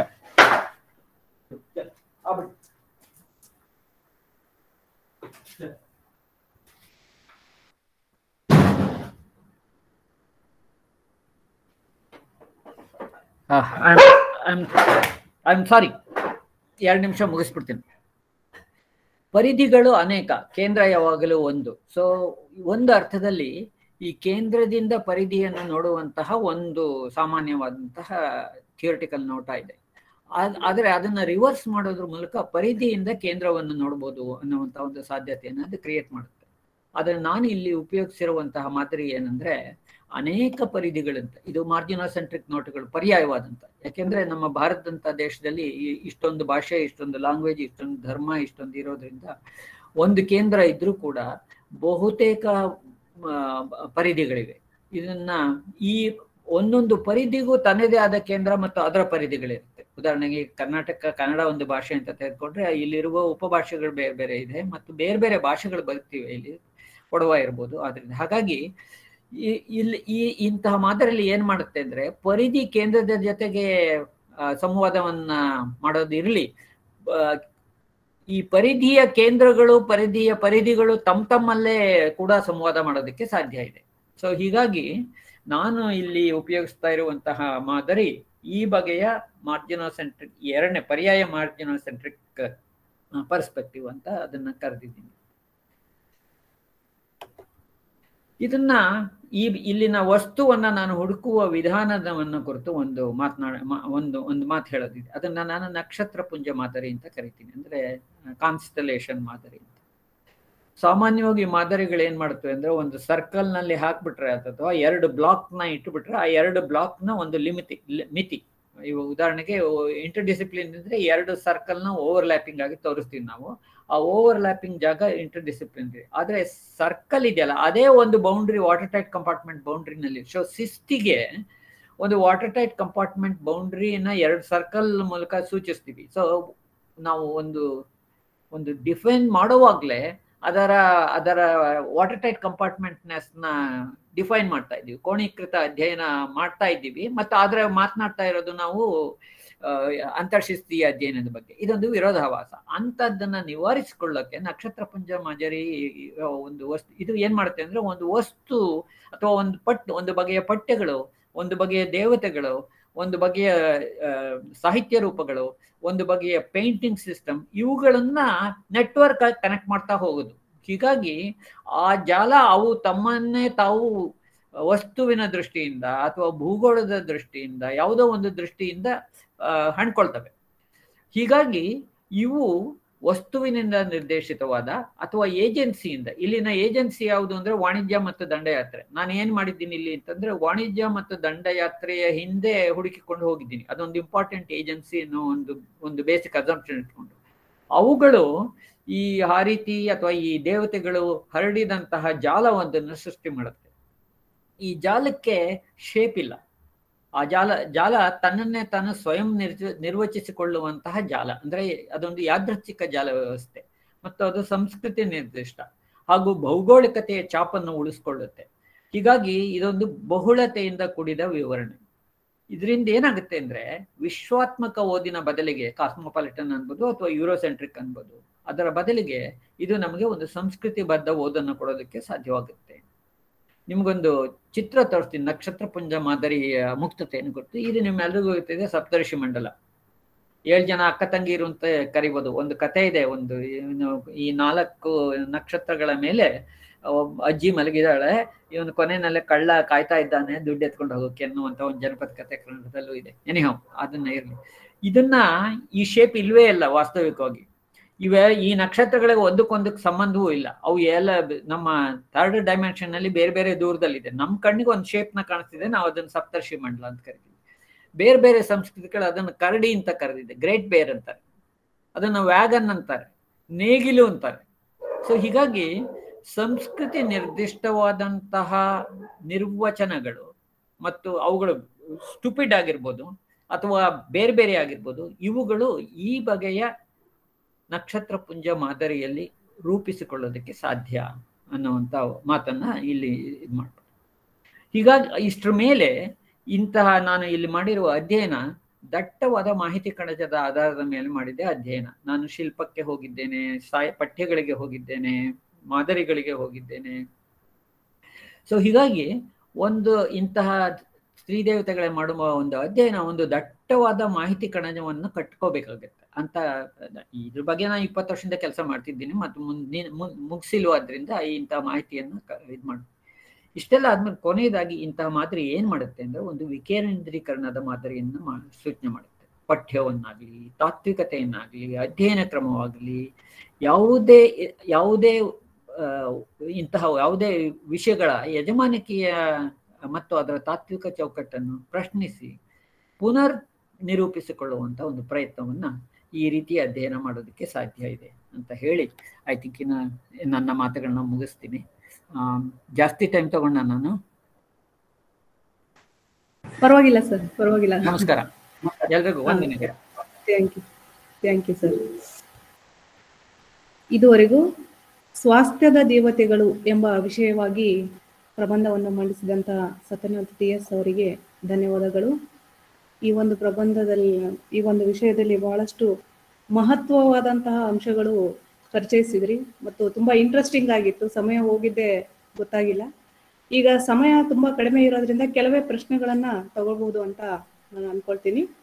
ಈಗ ಮೊದಲನೇ ಪ್ರಶ್ನೆ ಸರ್, ಶಂಕರ್ ನಾಯಕ್ ಅನ್ನೋರು ಕೇಳಿದ್ದಾರೆ, ಬೇವಿನ ಮರದಮ್ಮ ಜನಪದೀಯ ಸ್ವಾಸ್ಥ್ಯ ದೈವಕ್ಕೆ ಬರುವುದಿಲ್ಲವೇ? ವಿವರಣೆ ತಿಳಿಸಿ ಅಂತ ಕೇಳಿದ್ದಾರೆ ಸರ್. ಬರುತ್ತೆ ಅಥವಾ ಇಲ್ಲ ಅನ್ನೋದನ್ನ ನೀವು ಆ ದೇವತೆಯ ಬಗ್ಗೆ ಏನು ಮಾಹಿತಿ ಇದೆ ಅನ್ನೋದ್ರ ಮೂಲಕ ಹುಡ್ಕೊಳ್ಬೇಕಾಗ್ತದೆ. ಬೇವು ನನ್ನ ಪ್ರಕಾರ, ನಾನು ತಿಳ್ಕೊಂಡಿರೋ ಆಯುರ್ವೇದಿಕ್ ಅಧ್ಯಯನಗಳ ಮೂಲಕ ಇತ್ತೀಚೆಗೆ ಬೇವು ಮತ್ತು ಮಾವಿನ ಮೇಲೆ ಅತ್ಯಂತ ಒಳ್ಳೆಯ ಅತ್ಯುತ್ತಮ ಅಧ್ಯಯನಗಳಾಗಿವೆ. ಎರಡೂ ಕೂಡ ಟೈಫಾಯ್ಡ್ಗೆ ಸಂಬಂಧಿಸಿದಂತೆ ಇತ್ತೀಚೆಗೆ ತುಂಬಾ ರಿಸರ್ಚ್ ಆಗ್ತಾ ಇದೆ. ಯಾಕೆಂದ್ರೆ ಟೈಫಾಯ್ಡ್ನ ಹೊಸ ಸ್ಟೈನ್ಗಳು ಎಲ್ಲ ಬಗೆಯ ಆಂಟಿಬಯೋಟಿಕ್ನ ವಿರೋಧಿಸಿ ಬೆಳೆಯೋದಕ್ಕೆ ಶುರುವಾಗಿದೆ. ಹೀಗಾಗಿ ಈ ಆಕ್ಸ್ಫರ್ಡ್ ಜೊತೆ ಮಾಡ್ತಾ ಇದ್ದ ಅಧ್ಯಯನದ ಮುಖ್ಯ ಉದ್ದೇಶ ಅದಾಗಿತ್ತು. ಅವರೇನು ಪಾರಂಪರಿಕವಾಗಿ ಹೇಗೆ ಟೈಫಾಯ್ಡ್ ನಾವು ಆರಂಭದಿಂದಲೂ ನಿಭಾಯಿಸ್ಕೊಂಡು ಬಂದಂತ ಒಂದು ರೋಗ. ಯಾಕಂದ್ರೆ ಯಾವಾಗ ನಾವು ಸೆಟ್ಲ್ ಆಗಿ ಒಂದು ಜಾಗದಲ್ಲಿ ಇರೋಕ್ಕೆ ಶುರು ಮಾಡಿದ್ವು, ಯಾವಾಗ ನೀರನ್ನ ಮಿಶ್ರಣ ಆಗೋದಕ್ಕೆ ಆರಂಭವಾಯಿತು, ಆ ಕಾಲದಿಂದ ಟೈಫಾಯ್ಡ್ ಅನ್ನ ನಾವು ಜೊತೆನಲ್ಲಿ ಪಡ್ಕೊಂಡು ಬಂದಿದ್ದೀವಿ. ಬಟ್ ಪಾರಂಪರಿಕ ಸಂಸ್ಕೃತಿಗಳು ಈ ಟೈಫಾಯ್ಡ್ ಅನ್ನು ಹೇಗೆ ಹ್ಯಾಂಡಲ್ ಮಾಡೋದು ಅನ್ನೋದನ್ನ ನೋಡೋದು ಅಂತದ್ದು ಒಂದು ಉದ್ದೇಶ ಅವ್ರಿಗಿದ್ದದ್ದು. ಇತ್ತೀಚಿನ ಆಯುರ್ವೇದ ಸಂಶೋಧನೆಗಳು ಬೇವು ಮತ್ತು ಮಾವು ಎರಡೂ ಕೂಡ ಅದರ 15 ದಿವಸಗಳ ಟ್ರೀಟ್ಮೆಂಟ್ ಅಲ್ಲಿ ತುಂಬಾ ಸಮರ್ಥಕಾರಿಯಾಗಿ ಟೈಫಾಯ್ಡ್ ಅನ್ನ ನಿಯಂತ್ರಿಸೋದಕ್ಕೆ ಸಾಧ್ಯ ಇದೆ ಅನ್ನೋದನ್ನ ತೋರಿಸ್ಕೊಟ್ಟಿದೆ. These are all lab verified studies. ಹಾಗಾಗಿ ನಮ್ಮ ಪಾರಂಪರಿಕವಾಗಿ ಬೇವಿನ ಮರ ನಮಗೆ ಒಬ್ಳು ಅಮ್ಮ. ಸೊ ಹೀಗಾಗಿ ಅವುಗಳಲ್ಲಿ ಯಾವ ಬಗೆಯ ವೈಜ್ಞಾನಿಕ ಅಂಡರ್ಸ್ಟ್ಯಾಂಡಿಂಗ್, ತಿಳುವಳಿಕೆ ಇತ್ತು ಅನ್ನೋದನ್ನ ನೋಡ್ಕೊಳ್ಬೇಕಾಗುತ್ತೆ. ಒಂದು ದೇವತೆ ಹೌದು ಅದನ್ನ, ಬಟ್ ಅದರ ವೈಜ್ಞಾನಿಕ ಅಧ್ಯಯನಕ್ಕೆ ನಾವು ಪ್ರಯತ್ನ ಮಾಡ್ಬೇಕಾಗುತ್ತೆ. ಧನ್ಯವಾದ ಸರ್. ಈಗ ರವಿ ಸಂಗಮಿತ್ರನವರು ಪ್ರಶ್ನೆಯನ್ನು ಕೇಳ್ಬೋದು sir. Thank you madam. Sir ನಮಸ್ತೆ. ತುಂಬ ಅಭ್ಯಾಸಪೂರ್ವಕವಾಗಿರುವಂಥ ಒಂದು ಉಪನ್ಯಾಸವನ್ನು ಕೊಟ್ಟಿದ್ರಿ. ಅದಕ್ಕೋಸ್ಕರ ತಮಗೆ ಎಲ್ಲರ ಪರವಾಗಿ ಅಭಿನಂದನೆಗಳನ್ನ ಸಲ್ಲಿಸ್ತೀನಿ. ಸರ್, ನನ್ನ ಪ್ರಶ್ನೆ ಏನು ಅಂತಂತಂದ್ರೆ, ಕೇಳಿಸ್ತಿದೆಯಲ್ಲ ಸರ್? ಕೇಳಿಸ್ತಾ ಇದೆ, ಹೇಳಿ. ನನ್ನ ಪ್ರಶ್ನೆ ಏನಂತಂದ್ರೆ, ಈ ಲಸಿಕಾ ಯಾತ್ರೆ ಅನ್ನುವಂಥದ್ದು ಕೆಳಜಾತಿಯವರಿಗೆ ಸಂಬಂಧಪಟ್ಟಿರುವಂಥದ್ದು ಅನ್ನುವಂಥದ್ದು ಒಂದು ಮಾತು. ಮತ್ತೆ ಇನ್ನೊಂದು ಏನಂತಂತಂದ್ರೆ, ಅಂದ್ರೆ ಈ ವೈದ್ಯ ಈ ಇದು ಪ್ರೋಸೆಸ್ ಪ್ರಕ್ರಿಯೆಯ ಒಳಗೆ, ವೈದ್ಯಕೀಯ ಪ್ರಕ್ರಿಯೆ ಒಳಗಡೆ ಈ ಕೆಳಜಾತಿಯವರ ಇನ್ವಾಲ್ವ್ಮೆಂಟ್, ಮತ್ತೆ ದೇವತೆಗಳಲ್ಲಿ ಅಶ್ವಿನಿ ದೇವತೆಗಳನ್ನ ಸಾಮಾನ್ಯ ದೇವತೆಗಳ ಜೊತೆಗೆ ಟ್ರೀಟ್ ಮಾಡದೇ ಇರುವಂಥದ್ದು, ಅವ್ರಿಗೆ ಯಜ್ಞಯಾಗಾದಿಗಳಲ್ಲಿ ಹವಿಸ್ಸು ದೊರಕದೇ ಇರುವಂಥದ್ದು, ಮತ್ತೆ ಚರಕ ಸುಶ್ರುತ ಇತ್ಯಾದಿ ವೈದ್ಯ ಸಂಹಿತೆಗಳಲ್ಲಿ ಆಹಾರ ಪದ್ಧತಿಯ ಬಗ್ಗೆ ಕಟ್ಟುನಿಟ್ಟಿನ ಒಂದು ನಿಷೇಧತೆ ಅನ್ನುವಂಥದ್ದು ಇಲ್ಲದೆ ಇರುವಂಥದ್ದು, ಇವೆಲ್ಲನೂ ಕೂಡ ಈ ಲಸಿಕಾ ಯಾತ್ರೆ ಅನ್ನುವಂಥದ್ದು ಕೆಳಜಾತಿಗೆ ಸಂಬಂಧಪಟ್ಟಿರುವಂಥದ್ದು, ಮತ್ತೆ ಅವರಲ್ಲಿ ಆಹಾರದ ಕಟ್ಟುಪಾಡು ಇಲ್ಲದೆ ಇರುವಂಥದ್ದು, ಅಶ್ವಿನಿ ದೇವತೆಗಳಲ್ಲಿ ಕೆಳವರ್ಗದವರು ಅನ್ನುವಂಥದ್ದು ಒಂದು ಮಾತು, ಮತ್ತೆ ಅವರಲ್ಲೂ ಕೂಡ ಆಹಾರದ ಪದ್ಧತಿಯಲ್ಲಿ ಈವನ್ ಚವನ ಋಷಿಯನ್ನ ಅವರು ಇದನ್ನ ಆರೋಗ್ಯ ಪಡಿಸ್ತಾರೆ ಅನ್ನುವಂಥದ್ದು ಒಂದು ಇದು ಬರುತ್ತೆ. ಸೊ ಈ ವೈದ್ಯ ವೃತ್ತಿ ಅನ್ನುವಂಥದ್ದನ್ನ ಅಂದ್ರೆ ಕೆಳಜಾತಿಯವರು ಮತ್ತೆ ವೈದ್ಯ ವೃತ್ತಿ ಮತ್ತೆ ಈ ದೇವತೆಗಳಲ್ಲಿ ವೈದ್ಯಕೀಯವಾಗಿರುವಂತಹ ಒಂದು ಕೆಲಸವನ್ನು ಮಾಡುವಂಥವ್ರು, ಇದರ ಮುಖಾಂತರ ಅಂದ್ರೆ ಆಹಾರದ ಸಂಬಂಧದ ಕಾರಣದಿಂದ ಇದನ್ನೇನಾದ್ರೂ ನಿಷೇಧಾರ್ಥಕಗೊಳಿಸ್ಬಿಟ್ರ ಅಂತ. ಯಾಕಂತಂದ್ರೆ ಈವನ್ ವೈದ್ಯಶಾಸ್ತ್ರ ಗ್ರಂಥಗಳು ಕೂಡ ಆಹಾರದ ಕಟ್ಟುಪಾಡನ್ನು ನಿಷೇಧ ಮಾಡೋದೇ ಇಲ್ಲ. ಹೌದು, ನೀವು ಏನು ಹೇಳ್ತಿದ್ದೀರೋ ಅದನ್ನೇ ನಾನು ಹೇಳೋದು ಮತ್ತು ಒಪ್ಕೊಳ್ತಾ ಇರೋದು. ನೋಡಿ, ಲಸಿಕೆ ಅನ್ನೋದೇ ಒಂದು ದೇಹದ ಫ್ಲೂಯಿಡ್ ಅನ್ನ ಇನ್ನೊಂದು ದೇಹಕ್ಕೆ ಟ್ರಾನ್ಸ್ಫರ್ ಮಾಡುವಂತಹ ಒಂದು ಪದ್ಧತಿ. ಇದು ನಾವು ಮಧ್ಯಕಾಲೀನ ಭಾರತದ ಜಾತಿ ಬ್ರಾಹ್ಮಣರ ಪ್ಯೂರಿಫಿಕೇಶನ್ ಇವುಗಳನ್ನೆಲ್ಲ ನೋಡಿದ್ರೆ ಅತ್ಯಂತ ಪ್ರಾಬ್ಲಮ್ಯಾಟಿಕ್ ಆದಂತಹ ಒಂದು ಸಿಚುವೇಶನ್. ಬಟ್ ಅಲ್ಲಿ ಏನಂದ್ರೆ, ಈ ದೇಹದ ದ್ರವ ಬಾಡಿ ಫ್ಲೂಯಿಡ್ಸ್ ಯಾವುದನ್ನು ಎಂಜಲ ಆಗಲಿ ವೀರ್ಯ ಆಗಲಿ ಇವುಗಳು ಯಾವುದನ್ನು ಅಷ್ಟು ಸುಲಭವಾಗಿ ಟ್ರಾನ್ಸ್ಫರ್ ಮಾಡ್ಲಿಕ್ಕೆ ಬರೋಲ್ಲ ಬೇರೊಂದು ದೇಹಕ್ಕೆ. ಒಂದು ಸಾಮಾಜಿಕ ನಿಯಮಗಳು ಇರ್ತವೆ, ಬಾಡಿ ಫ್ಲೂಯಿಡ್ಸ್ ಎಕ್ಸ್ಚೇಂಜ್ ಮಾಡ್ಕೊಳ್ಳೋದು ತುಂಬಾ ಕಷ್ಟ.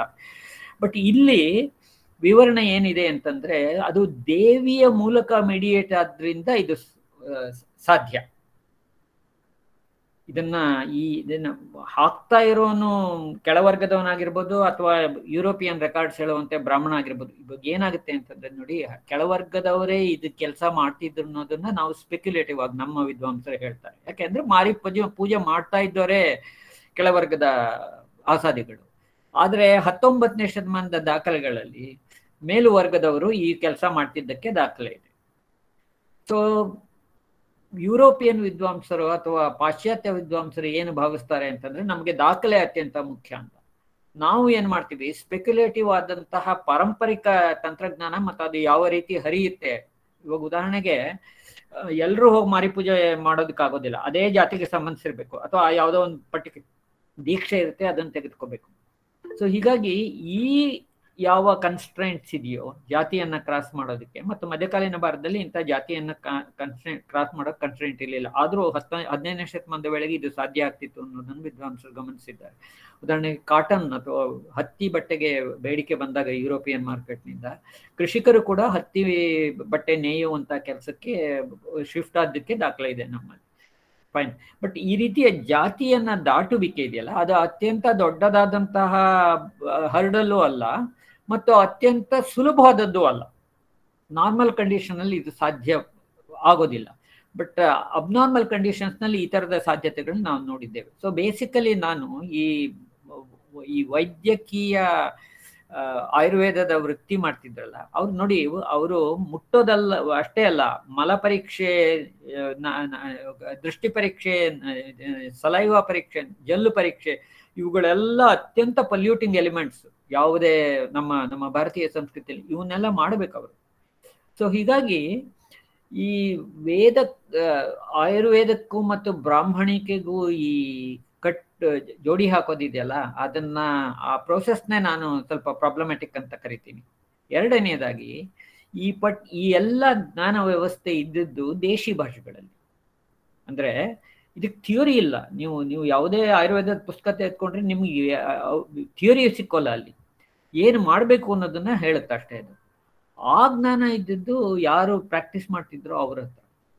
ಅವರು ಯಾವ ಜಾತಿಯವರಾಗ್ತಿದ್ರು ಅನ್ನೋದನ್ನು ಮುಖ್ಯ. ಉದಾಹರಣೆಗೆ ನಮ್ಮಲ್ಲಿ ಈಗಲೂ ಕೂಡ ನೋಡಿ, ವೈದ್ಯ, ಮಾಟ, ವಾಮಾಚಾರ ಇದೆಲ್ಲವನ್ನೂ ಕೂಡ ಮಾಡೋರು ಬ್ರಾಹ್ಮಣ ಜಾತಿಗೆ ಸಂಬಂಧಿಸಿದವರಲ್ಲ. ಅದಕ್ಕೆ ಬೇರೆ ಒಂದು ಜಾತಿ ಇದೆ. Mostly artisan and servicing communities ನಿಂದ ಬಂದ ಜನರಾಗ್ತಾರೆ. ಸೊ ಇವಾಗ ಇಂಥ ಸಮಸ್ಯೆಗಳಲ್ಲಿ ಏನಾಗುತ್ತೆ ಅಂದ್ರೆ, ನಾವು ನಾನು ಅಚಲವಾಗಿ ಭಾವಿಸೋದೇನು ಅಂದ್ರೆ, ಇವೆಲ್ಲವೂ ಕೆಳವರ್ಗದ ನಾಲೆಡ್ಜ್ ಸಿಸ್ಟಮ್ಸ್ ಮತ್ತು ಅವು ಮಧ್ಯಕಾಲೀನ ಭಾರತದಲ್ಲಿ ಅವು ಮೊನಾಪಲಿಸ್ಟಿಕ್ ನಾಲೆಡ್ಜ್ ಸಿಸ್ಟಮ್ಸ್. ಅವು ಬೇರೆಯವ್ರು ಮಾಡೋಂಗೇ ಇಲ್ಲ, ಆ ಜಾತಿಯವ್ರು ಬಿಟ್ರೆ. ಬಟ್ ಯುರೋಪಿಯನ್ ದಾಖಲೆಗಳು ಮತ್ತು 19ನೇ ಶತಮಾನದ ದಾಖಲೆಗಳನ್ನ ಆಧರಿಸಿ ಮಾಡುವ ಅಧ್ಯಯನಗಳು ಏನ್ ಮಾಡ್ತವೆ ಅಂದ್ರೆ, ಅದಕ್ಕೆ ಎವಿಡೆನ್ಸ್ ಇಲ್ಲ ಅಂತ. ಸೊ ಹೀಗಾಗಿ ಈ ಭಾರತದಲ್ಲಿ ಈ ಲಸಿಕ ವೇರಿಯಲೇಷನ್ ಪದ್ಧತಿ ಆರಂಭವಾಯಿತು ಅನ್ನೋ ಆರ್ಗ್ಯುಮೆಂಟ್ಗೂ ನಡುವೆ ಇದೇ ಇರೋದು. ಯುರೋಪಿಯನ್ ಯಾವುದೇ ದಾಖಲೆಗಳು ಇದನ್ನು ಒಪ್ಪಲ್ಲ. ನಾನು ಮಾರ್ಗಲಿನ್ ಒಬ್ಬರೇ ಹೇಳೋದು 13-14ನೇ ಶತಮಾನದ ವೇಳೆಗೆ ಲಸಿಕಾ ಪದ್ಧತಿ ಇತ್ತು ಭಾರತದಲ್ಲಿ. ಅವರೊಬ್ಬರೇ ಪಾಶ್ಚಾತ್ಯ ವಿದ್ವಾಂಸರು ಈ ಬಗ್ಗೆ ಮಾತನಾಡೋರು. ಮಿಕ್ಕವರು ಅದನ್ನು ಮಾರಿಗೆ ಸಂಬಂಧಿಸಿದಂತೂ ಈ ಮಾಹಿತಿಯೇ ಇಲ್ಲ ಅಂತ ಪುಸ್ತಕಗಳು ಹೇಳೋದು. ಸೊ ಹೀಗಾಗಿ ನಮಗೆ ಇದು ಎಂಥ ಅಂದ್ರೆ, ಸುಳಿಯಂತಹ ಕರೆಂಟ್ ನಲ್ಲಿ ಈಜ್ಬೇಕು ನೀವು ವಿದ್ವಾಂಸರು. ನೀವು ಇದನ್ನ ಸಾರ್ಟ್ ಔಟ್ ಮಾಡ್ಬೇಕು ಅಂದ್ರೆ ಒಂದು ಕರೆಂಟ್ ಇದ್ರೆ ಈಜ್ಕೊಂಡು ಹೋಗ್ಬಿಡ್ಬೋದು. 2 ಕರೆಂಟ್ 3 ಕರೆಂಟ್ 3 ಕಡೆಯಿಂದ ಬರುತ್ತೆ. ನಾವೆಲ್ಲ ಮಧ್ಯದಲ್ಲಿ ಹೋಗಿ ಸುಳಿನಲ್ಲಿ ಸಿಕ್ಕಾಕೊಂಡು ಅವ್ರ ಜೊತೆನೂ ಹೋರಾಡ್ಬೇಕು, ಇವ್ರ ಜೊತೆನೂ ಹೋರಾಡ್ಬೇಕು. ಆ ರೀತಿ ಆಗುತ್ತೆ. ಸೊ ವಾಸ್ತವಿಕವಾಗಿ ನಮ್ಮ ಈ ಸಂಸ್ಕೃತದಲ್ಲಿರುವಂತಹ ಪಠ್ಯಗಳೆಲ್ಲವೂ ಕೂಡ ಪ್ರಾಕ್ಟೀಸ್ ನಲ್ಲಿ ಇದ್ದಂತಹ ಮತ್ತು ಓರಲ್ ಪರಂಪರೆಯಲ್ಲಿ ಇದ್ದಂತಹ, ಉದಾಹರಣೆಗೆ ವರಾಹ ಮಿಹಿರನ ಬೃಹತ್ ಸಂಹಿತ ನೋಡಿ, ಅದರಲ್ಲಿ ಕೆರೆ ಕಟ್ಸೋದು, ಬಾವಿ ತೋಡ್ಸೋದಿದೆ. ಈ ನಾಲೆಡ್ಜ್ ವರಾಹ ಮಿಹಿರನ್ಗೆ ಎಲ್ಲಿತ್ತು ಬ್ರಾಹ್ಮಣನಾಗಿದ್ರೆ? ಅದು ಈ ನಾಲೆಡ್ಜ್ ಯಾತಕ್ಕೆ ಸೋಮೇಶ್ವರನ ಕಾಲದಲ್ಲಿ ಅಥವಾ ರಾಷ್ಟ್ರಕೂಟರ ಕಾಲದಲ್ಲಿ ಹೋಗಿ ಸಂಸ್ಕೃತ ಪುಸ್ತಕದಲ್ಲಿ ಸೇರ್ಕೊಳ್ಳುತ್ತೆ? ಇವೆಲ್ಲಕ್ಕೂ ಬೇಕಾಗಿರೋದು ತಂತ್ರಜ್ಞಾನದ ಪ್ರಾಕ್ಟೀಸು. ನೀವು 20 ಪುಸ್ತಕ ಓದಿದ ಮೇಲೂ ಬಡಗಿ ಕೆಲಸ ಮಾಡೋಕ್ಕಾಗಲ್ಲ. ಬಡಗಿ ಕೆಲಸ ಮಾಡೇ ಕಲಿಬೇಕು, ಅಡಿಗೆ ಕೆಲಸ ಮಾಡೇ ಕಲಿಬೇಕು. 100 ಪಾಶ್ಚಾತ್ಯ ವಿದ್ವಾಂಸರು, 200 ಭಾರತೀಯ ಕ್ಯುಸೈನ್ ಬುಕ್ ರೈಟರ್ಸ್ ಇಂದ ಅಡಿಗೆ ಮಾಡೋದಕ್ಕಾಗಲ್ಲ. ಸೊ ಈ ಬಗೆಯ ತಾಂತ್ರಿಕವಾದಂತಹ ಜ್ಞಾನ ಆಧಾರಿತ ಪ್ರಯೋಗದಲ್ಲಷ್ಟೇ ಇರುವಂತಹ ಜ್ಞಾನ ವ್ಯವಸ್ಥೆಗಳಿಗೆ ನಾವು ನೋಡ್ಬೇಕಾದಂತಹ ದೃಷ್ಟಿಕೋನವನ್ನು ಬೇರೆ ರೀತಿ ಇರಬೇಕು. ಇತ್ತೀಚೆಗೆ ಕೊಂಚ ಪ್ರಯತ್ನ ಆಗ್ತಾ ಇದೆ. ಭಾರತದಲ್ಲಿ ಫೋಕ್ ಮತ್ತು ಕ್ಲಾಸಿಕಲ್ಗಳ ನಡುವೆ ವ್ಯತ್ಯಾಸ ಇರಲಿಲ್ಲ. ಇದು 19ನೇ ಶತಮಾನದ ಯುರೋಪಿಯನ್ ಅಧ್ಯಯನ ಕ್ರಮದ ಇದು. ಮತ್ತು 19ನೇ ಶತಮಾನದ ಕ್ಯಾಸ್ಟ್ ಅಂಡ್ ಟ್ರೈಬ್ಸ್ ರಿಪೋರ್ಟ್ ನೋಡಿ, ನಮ್ಮ ಮೊದಲ ಬಾರಿಗೆ ನಾವು ಯಾವ ಜಾತಿಗಳು, ಇವೆಲ್ಲ ಪುಸ್ತಕಗಳು ಬಂದಿದ್ದು 19ನೇ ಶತಮಾನದಲ್ಲಿ. Edgar Thurston, T K Rangachari, L V Ananthakrishna Iyer ಇವ್ರು ಬರೆದ ಪುಸ್ತಕಗಳಿಂದ. ಅದ್ರ ಮೇಲೆ ನಮ್ಮ ಇಡೀ ವ್ಯವಸ್ಥೆಯನ್ನ ಅರ್ಥ ಮಾಡ್ಕೊಂಡು ನಮಗೆ ಕನ್ಸ್ಟ್ರಕ್ಟ್ ಮಾಡಿ ನಮಗೆ ಕೊಡ್ತಾ ಇದ್ದಾರೆ. You got the point. So ಮಾರಿಗೆ ಇದ್ದಂತಹ ಆಚರಣೆಯ ಮೂಲಕ ಇದನ್ನ ಪ್ರವೇಶ ಮಾಡೋದಕ್ಕೆ ಸಾಧ್ಯವಿಲ್ಲ. ಯಾಕಂದ್ರೆ ಈ ಮಾರಿಯ ಪ್ರವೇಶದ ಆಚರಣೆ 21ನೇ ಶತಮಾನದಲ್ಲಿ ನಾನು ಅಧ್ಯಯನ ಮಾಡ್ತಾ ಇದ್ರೆ 29ನೇ ಶತಮಾನದ ದಾಖಲಾತಿ, 19ನೇ ಶತಮಾನದ ದಾಖಲಾತಿ ಬೇರೆ ಇದೆ ಅಂತಾರೆ ಅವರು. ಇವುಗಳು ಮೆಥಡಾಲಜಿ ಮತ್ತು ದಾಖಲಾತಿಯ ಸಮಸ್ಯೆಗಳು. ಸೊ ಹೀಗಾಗಿ ನಾವು ಇವಾಗ ಕೌಂಟರ್ ಥಿಯರಿಯನ್ನೇನು ಹುಟ್ಟಾಕ್ಬೇಕಾಗಿಲ್ಲ, ಕೌಂಟರ್ ಮೆಥಡಾಲಜಿಗಳನ್ನು ಹುಟ್ಟಾಕ್ಬೇಕು. ಆ ಮೆಥಡಾಲಜಿಗಳು ನಾನು ಈ ರೀತಿ ಅಂತ ಡೈರೆಕ್ಷನ್ ಅಲ್ಲಿ ಈ ಪ್ರಯತ್ನಗಳನ್ನು ನಾನು ಮಾಡ್ತಾ ಇದ್ದೀನಿ. ಕಂಪ್ಯಾರಿಟಿವ್ ಆಗಿರ್ಬೇಕು, ಬೇರೆ ಬೇರೆ ದೃಷ್ಟಿಕೋನಗಳಿಂದ ನೋಡುವಂಥದ್ದಾಗಿರ್ಬೇಕು, ಮತ್ತು ಮಾರ್ಜಿನಲ್ ಸೆಂಟ್ರಿಕ್ ಅಂದಾಗಲೇ ಅದು ಕೆಳವರ್ಗದ ಮಾರ್ಜಿನ್ ಇರುವ ಜನರ ದೃಷ್ಟಿಯನ್ನ ಪ್ರತಿಫಲಿಸ್ತಾ ಇರಬೇಕು. ಈ ರೀತಿಯ ಚರ್ಚೆಗಳನ್ನ ನಾವು ಎತ್ತೋಕೆ ಸಾಧ್ಯ ಇದೆ. ಬಟ್ ಇವುಗಳನ್ನೆಲ್ಲ ಅಷ್ಟು ವ್ಯಾಪಕವಾಗಿ ನಾಟುವಂತೆ ಹೇಳೋದು ಕಷ್ಟ ಇದೆ. ಇದು ಒಂದತ್ತ ಮೆಥಡಾಲಜಿ, ಒಂದತ್ತ ಡೇಟಾ, ಇನ್ನೊಂದತ್ತ ಥಿಯರಿ, 3 ದಿಕ್ಕಿನ ಸಮಸ್ಯೆಗಳು.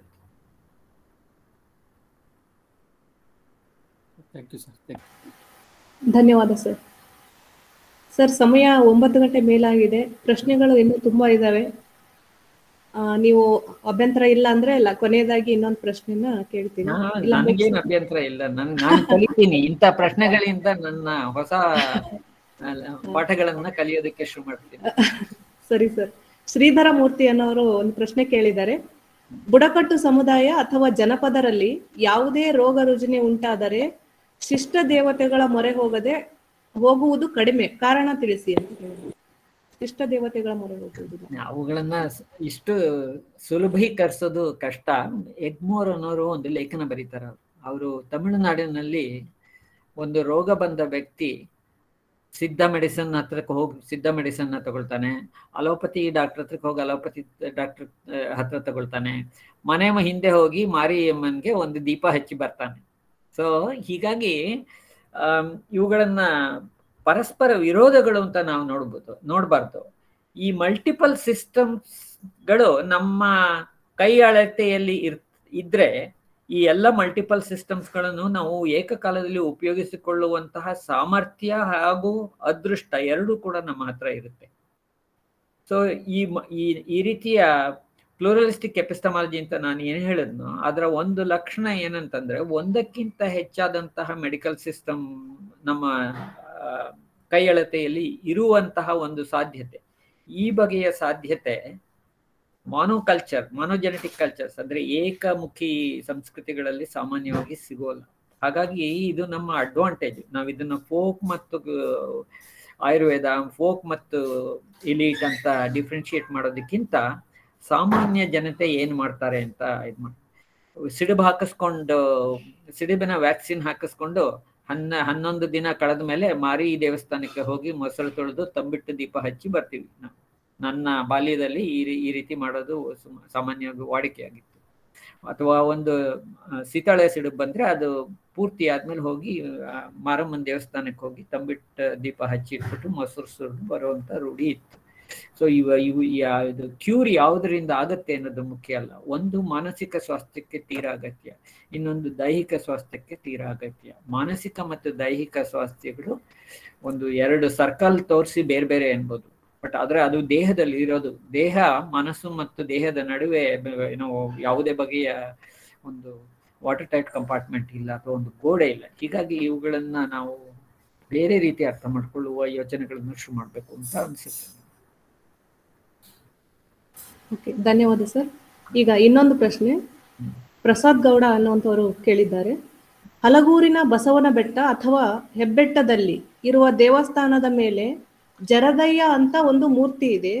ಸ್ಥಳೀಕರು ಜ್ವರ ಬಂದಾಗ ಅಲ್ಲಿಗೆ ಹೋಗಿ ಜರದಯ್ಯನಿಗೆ ಹರಕೆ ಹೊತ್ತು ಬಂದು ಜ್ವರ ನಿವಾರಣೆ ಆದ ಮೇಲೆ ಒಂದು ಕಾವಿ ಬಟ್ಟೆ ತಂದು ಮೂರ್ತಿಗೆ ಹೊದಿಸುತ್ತಾರೆ. ಇದರ ಬಗ್ಗೆ ಇನ್ನಷ್ಟು ಬೆಳಕು ಚೆಲ್ಲುವಿರಾ ಅಂತ ಕೇಳಿದ್ದಾರೆ ಸರ್. ಆಕ್ಚುಲಿ ಬೆಳಕು ನೀವು ಚೆಲ್ಲಿದ್ದೀರಾ. ನಾನು ಜ್ವರಾಸುರನ ಮೇಲೆ ಒಂದು ಪೇಪರ್ ಇದೆ. ಜ್ವರಾಸುರಂಗೆ ಸಂಬಂಧಿಸಿದಂತಹ ನಿಮ್ಗೆ ಒಂದು ಚಿಕ್ಕ ತೋರಿಸ್ತೆ. ನಮಗೆ ಈ ತನಕ ತಿಳಿದಿರುವಂತೆ ಈ ಜ್ವರಾಸುರನ ರೆಪ್ರೆಸೆಂಟೇಷನ್ ಬಂದಿರೋದು ತಮಿಳುನಾಡಿಂದ. 3 ತಲೆಯ 3 ಕಾಲಿನ ದೇವರು ಅವನು. ಕರ್ನಾಟಕದಲ್ಲಿ ನನಗೆ ತಿಳಿದಂತೆ ಈ ಬಗೆಯ ದೇವತೆಗಳಿಲ್ಲ ಅಂತ ನನಗನ್ಸಿತ್ತು. ನೀವು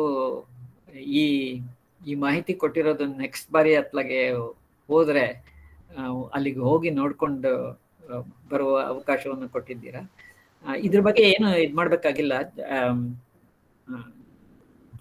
ಜ್ವರವನ್ನು ವರ್ಷಿಪ್ ಮಾಡುವಂತ ಒಂದು ಪದ್ಧತಿ ನಮ್ಮ ಕರ್ನಾಟಕದಲ್ಲಿ ಇದ್ದಿರ್ಬೋದು ಅಂತ ನನಗೆ ಮೊದಲಿಂದ ಅನಿಸಿತ್ತು. Thank you very much for this information. ಮತ್ತೆ ಇದ್ರ ಬಗ್ಗೆ ಇನ್ನೇನಾದರೂ ಮಾಹಿತಿ ಇದ್ರೆ ದಯವಿಟ್ಟು ನಾವು ಕಮ್ಯುನಿಕೇಟ್ ಮಾಡಿ, ನನಗೆ ಐ ವಿಲ್ ಬಿ ಇಂಟ್ರೆಸ್ಟೆಡ್. ಅದರ ಮೂರ್ತಿಯನ್ನು ನೋಡಿದ್ದೀರಾ ನೀವು? 3 ತಲೆ 3 ಕಾಲು ಇದೆಯಾ ಅದಕ್ಕೆ? 3 ತಲೆ 3 ಕಾಲು 3 ಕೈ. ಜ್ವರಾಸುರನ ಕತೆಗೆ ಸಂಬಂಧಿಸಿದಂಥದ್ದು ಅಂತಂದ್ರೆ ಅವನು ಹಿಂದೆ ಜರ ಅನ್ನುವ ಒಂದು ಇದನ್ನ ಮತ್ತು ಪರ್ಣಶಬರಿಯಲ್ಲಿ ತಲೆಯನ್ನು ಬೇರ್ಪಡಿಸಿದ ಮತ್ತು ಜರಾಸಂಧನ ಕಥೆಯನ್ನ ಹೇಳಿದೆ. ಇಲ್ಲಿನ ಕತೆ ಅದೇ. ಅವನು ಜ್ವರಾಸುರ ವಿಷ್ಣುವಿಗೆ ಜ್ವರವನ್ನ ತರ್ತಾನೆ. ಸೊ ವಿಷ್ಣು ಯಾವ ಹಯಗ್ರೀವನ ಫಾರಮ್ನಲ್ಲಿರುವ ವಿಷ್ಣುವಿಗೆ ಈ ಜ್ವರವನ್ನು ತರ್ತಾನೆ. ಸೊ ವಿಷ್ಣು ಅದರಿಂದ ತನ್ನ ಚಕ್ರವನ್ನು ಬಿಟ್ಟು ಅವನನ್ನು 3 ತುಂಡ ಕತ್ತರಿಸ್ಬಿಡ್ತಾನೆ. ಆದ್ರೆ ಆ ದೇಹಕ್ಕೆ ತನ್ನನ್ನೇ ತಾನು ರೀಸರೆಕ್ಟ್ ಮಾಡ್ಕೊಳ್ಳುವ ಶಕ್ತಿ ಇರುತ್ತೆ. ಈ ವೇಳೆಗೆ ಬ್ರಹ್ಮನಿಗೆ ಬೇಡಿಕೊಂಡು ದೇವಿ ಅವನನ್ನ ಪುನರ್ ಜೀವಕ್ಕೆ ತರಬೇಕು ಅಂತ ಕೇಳ್ಕೊಳ್ತಾನೆ. ಬ್ರಹ್ಮ ಮಾಡುವ ವೇಳೆಗಾಗಲೇ ಈ 3 ಕೈಗಳು 3 ಸೇರ್ಕೊಂಡಿರ್ತವೆ. ಹಾಗಾಗಿ 3 ತಲೆ 3 ಕಾಲು ಮತ್ತು 3 ಕೈಗಳಿಂದ ಕೂಡಿದಂತ ಒಂದು ದೇವರು ಸೃಷ್ಟಿ ಆಗ್ತಾನೆ ಅಂತ ಅದರ ಮಿಥಿರೋದು. ಸೊ ಮತ್ತು ಅವನ ಕೆಲವು ಕಡೆ ಎಲ್ಲ ಎಷ್ಟು ಕಾಂಪ್ಲಿಕೇಟ್ ಆಗಿದೆ ಅಂದ್ರೆ ಅವನು ಶಿವನಿಗೆ ಪರ್ಯಾಯ. ಅವನು ಒಂದು ತಮಿಳುನಾಡಿನ ಶಿಲ್ಪವಂತೂ ಅವನು ಚಿದಂಬರಂನಲ್ಲಿ ಕಾಲೆತ್ತಿದ್ದಾನಲ್ಲ ನಟರಾಜ, ಆ ರೀತಿ 3ನೇ ಕಾಲು ಎತ್ತಿ ನಟರಾಜನ ತರ ಅವನು ಇಟ್ಕೊಂಡಿರೋದು ದಾಖಲೆ ಇದೆ. ನೀವು ನನ್ನ ಸಂಪರ್ಕಿಸಿದ್ರೆ ಬೇಕಾದ್ರೆ ನಾನು ಚಿತ್ರಗಳನ್ನು ನಿಮ್ಗೆ ತೋರಿಸಬಲ್ಲೆ.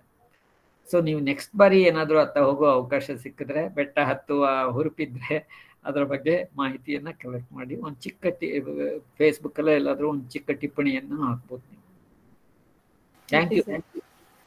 ಈ ಪ್ರಶ್ನೆ ಕೇಳಿದಂತ ಪ್ರಸಾದ್ ಗೌಡ ಅವರಿಗೆ ಧನ್ಯವಾದ.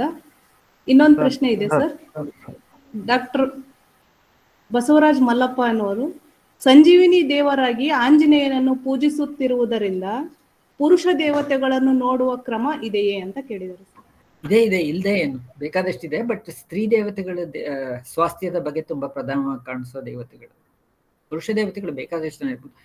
ಸೆಕೆಂಡ್ಲಿ ನೋಡಿ, ಬದಲಾಗ್ತಾ ಬಂದಿರುವ ಪರಿಸರದಲ್ಲಿ ಯಾವ ದೇವತೆಗೆ ಏನ್ ಪೋರ್ಟ್ಫೋಲಿಯೋ ಬೇಕಾದ್ರೂ ಕೊಡ್ಬೋದು ನಾವು. ಸೊ ಬದಲಾಗ್ತಾ ಇರುವಂತಹ ಬಟ್ ಚಾರಿತ್ರಿಕವಾಗಿ ಇದಿಲ್ಲ ಅನ್ನೋದು ಅತ್ಯಂತ ಮುಖ್ಯವಾದಂತಹ ಅಂಶ.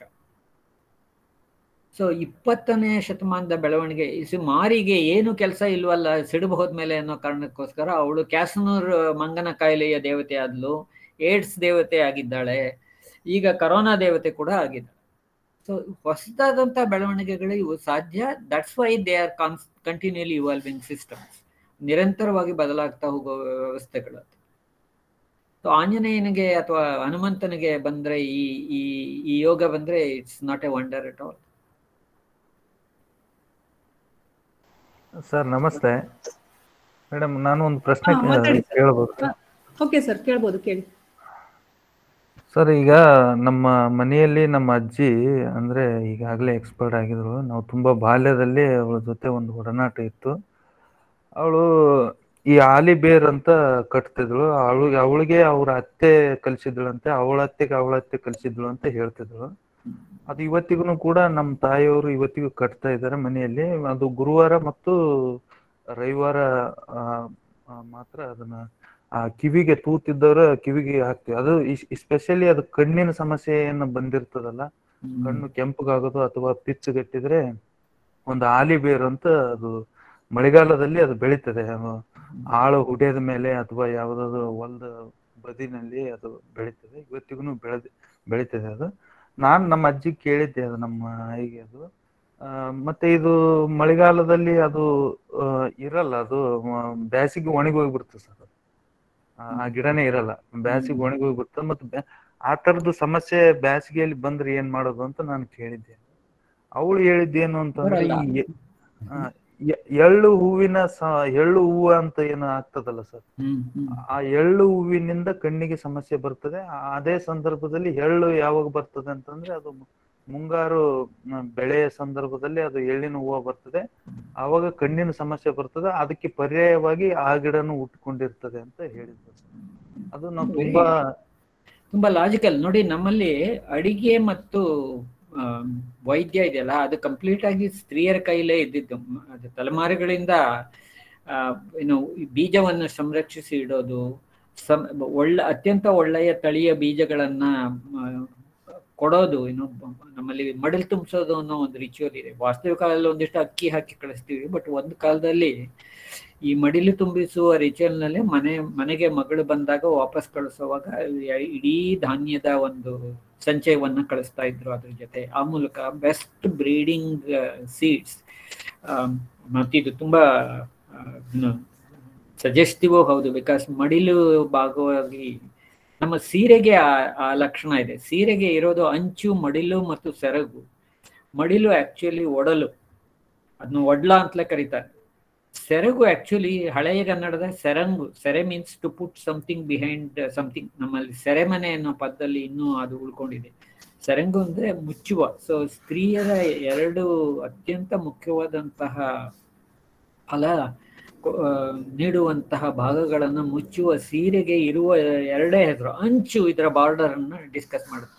ಗಂಡಸರ ಉಡುಗೆಗೆ ಇಂತಹ ಒಂದು ವಿವರಣೆ ಇಲ್ಲ ಇದು ಮಾಡ್ಕೊಳ್ಳೋದು. ಸೊ ಹೀಗಾಗಿ ಐ ಥಿಂಕ್ ಸ್ತ್ರೀಯರ ಮೂಲಕ ಬಂದಂತಹ ಬೇಕಾದಷ್ಟು ವೈದ್ಯವಾಗ್ಬೋದು, ಅಡಿಗೆ ಆಗ್ಬೋದು, ಇವೆಲ್ಲವೂ ಕೂಡ ಮೂಲಭೂತವಾಗಿ ನಮ್ಮ ದೇಹ ಸ್ವಾಸ್ಥ್ಯ ಇವಕ್ಕೆ ಸಂಬಂಧಿಸಿದಂತಹ ಜ್ಞಾನ ವ್ಯವಸ್ಥೆ ಆಗಿತ್ತು.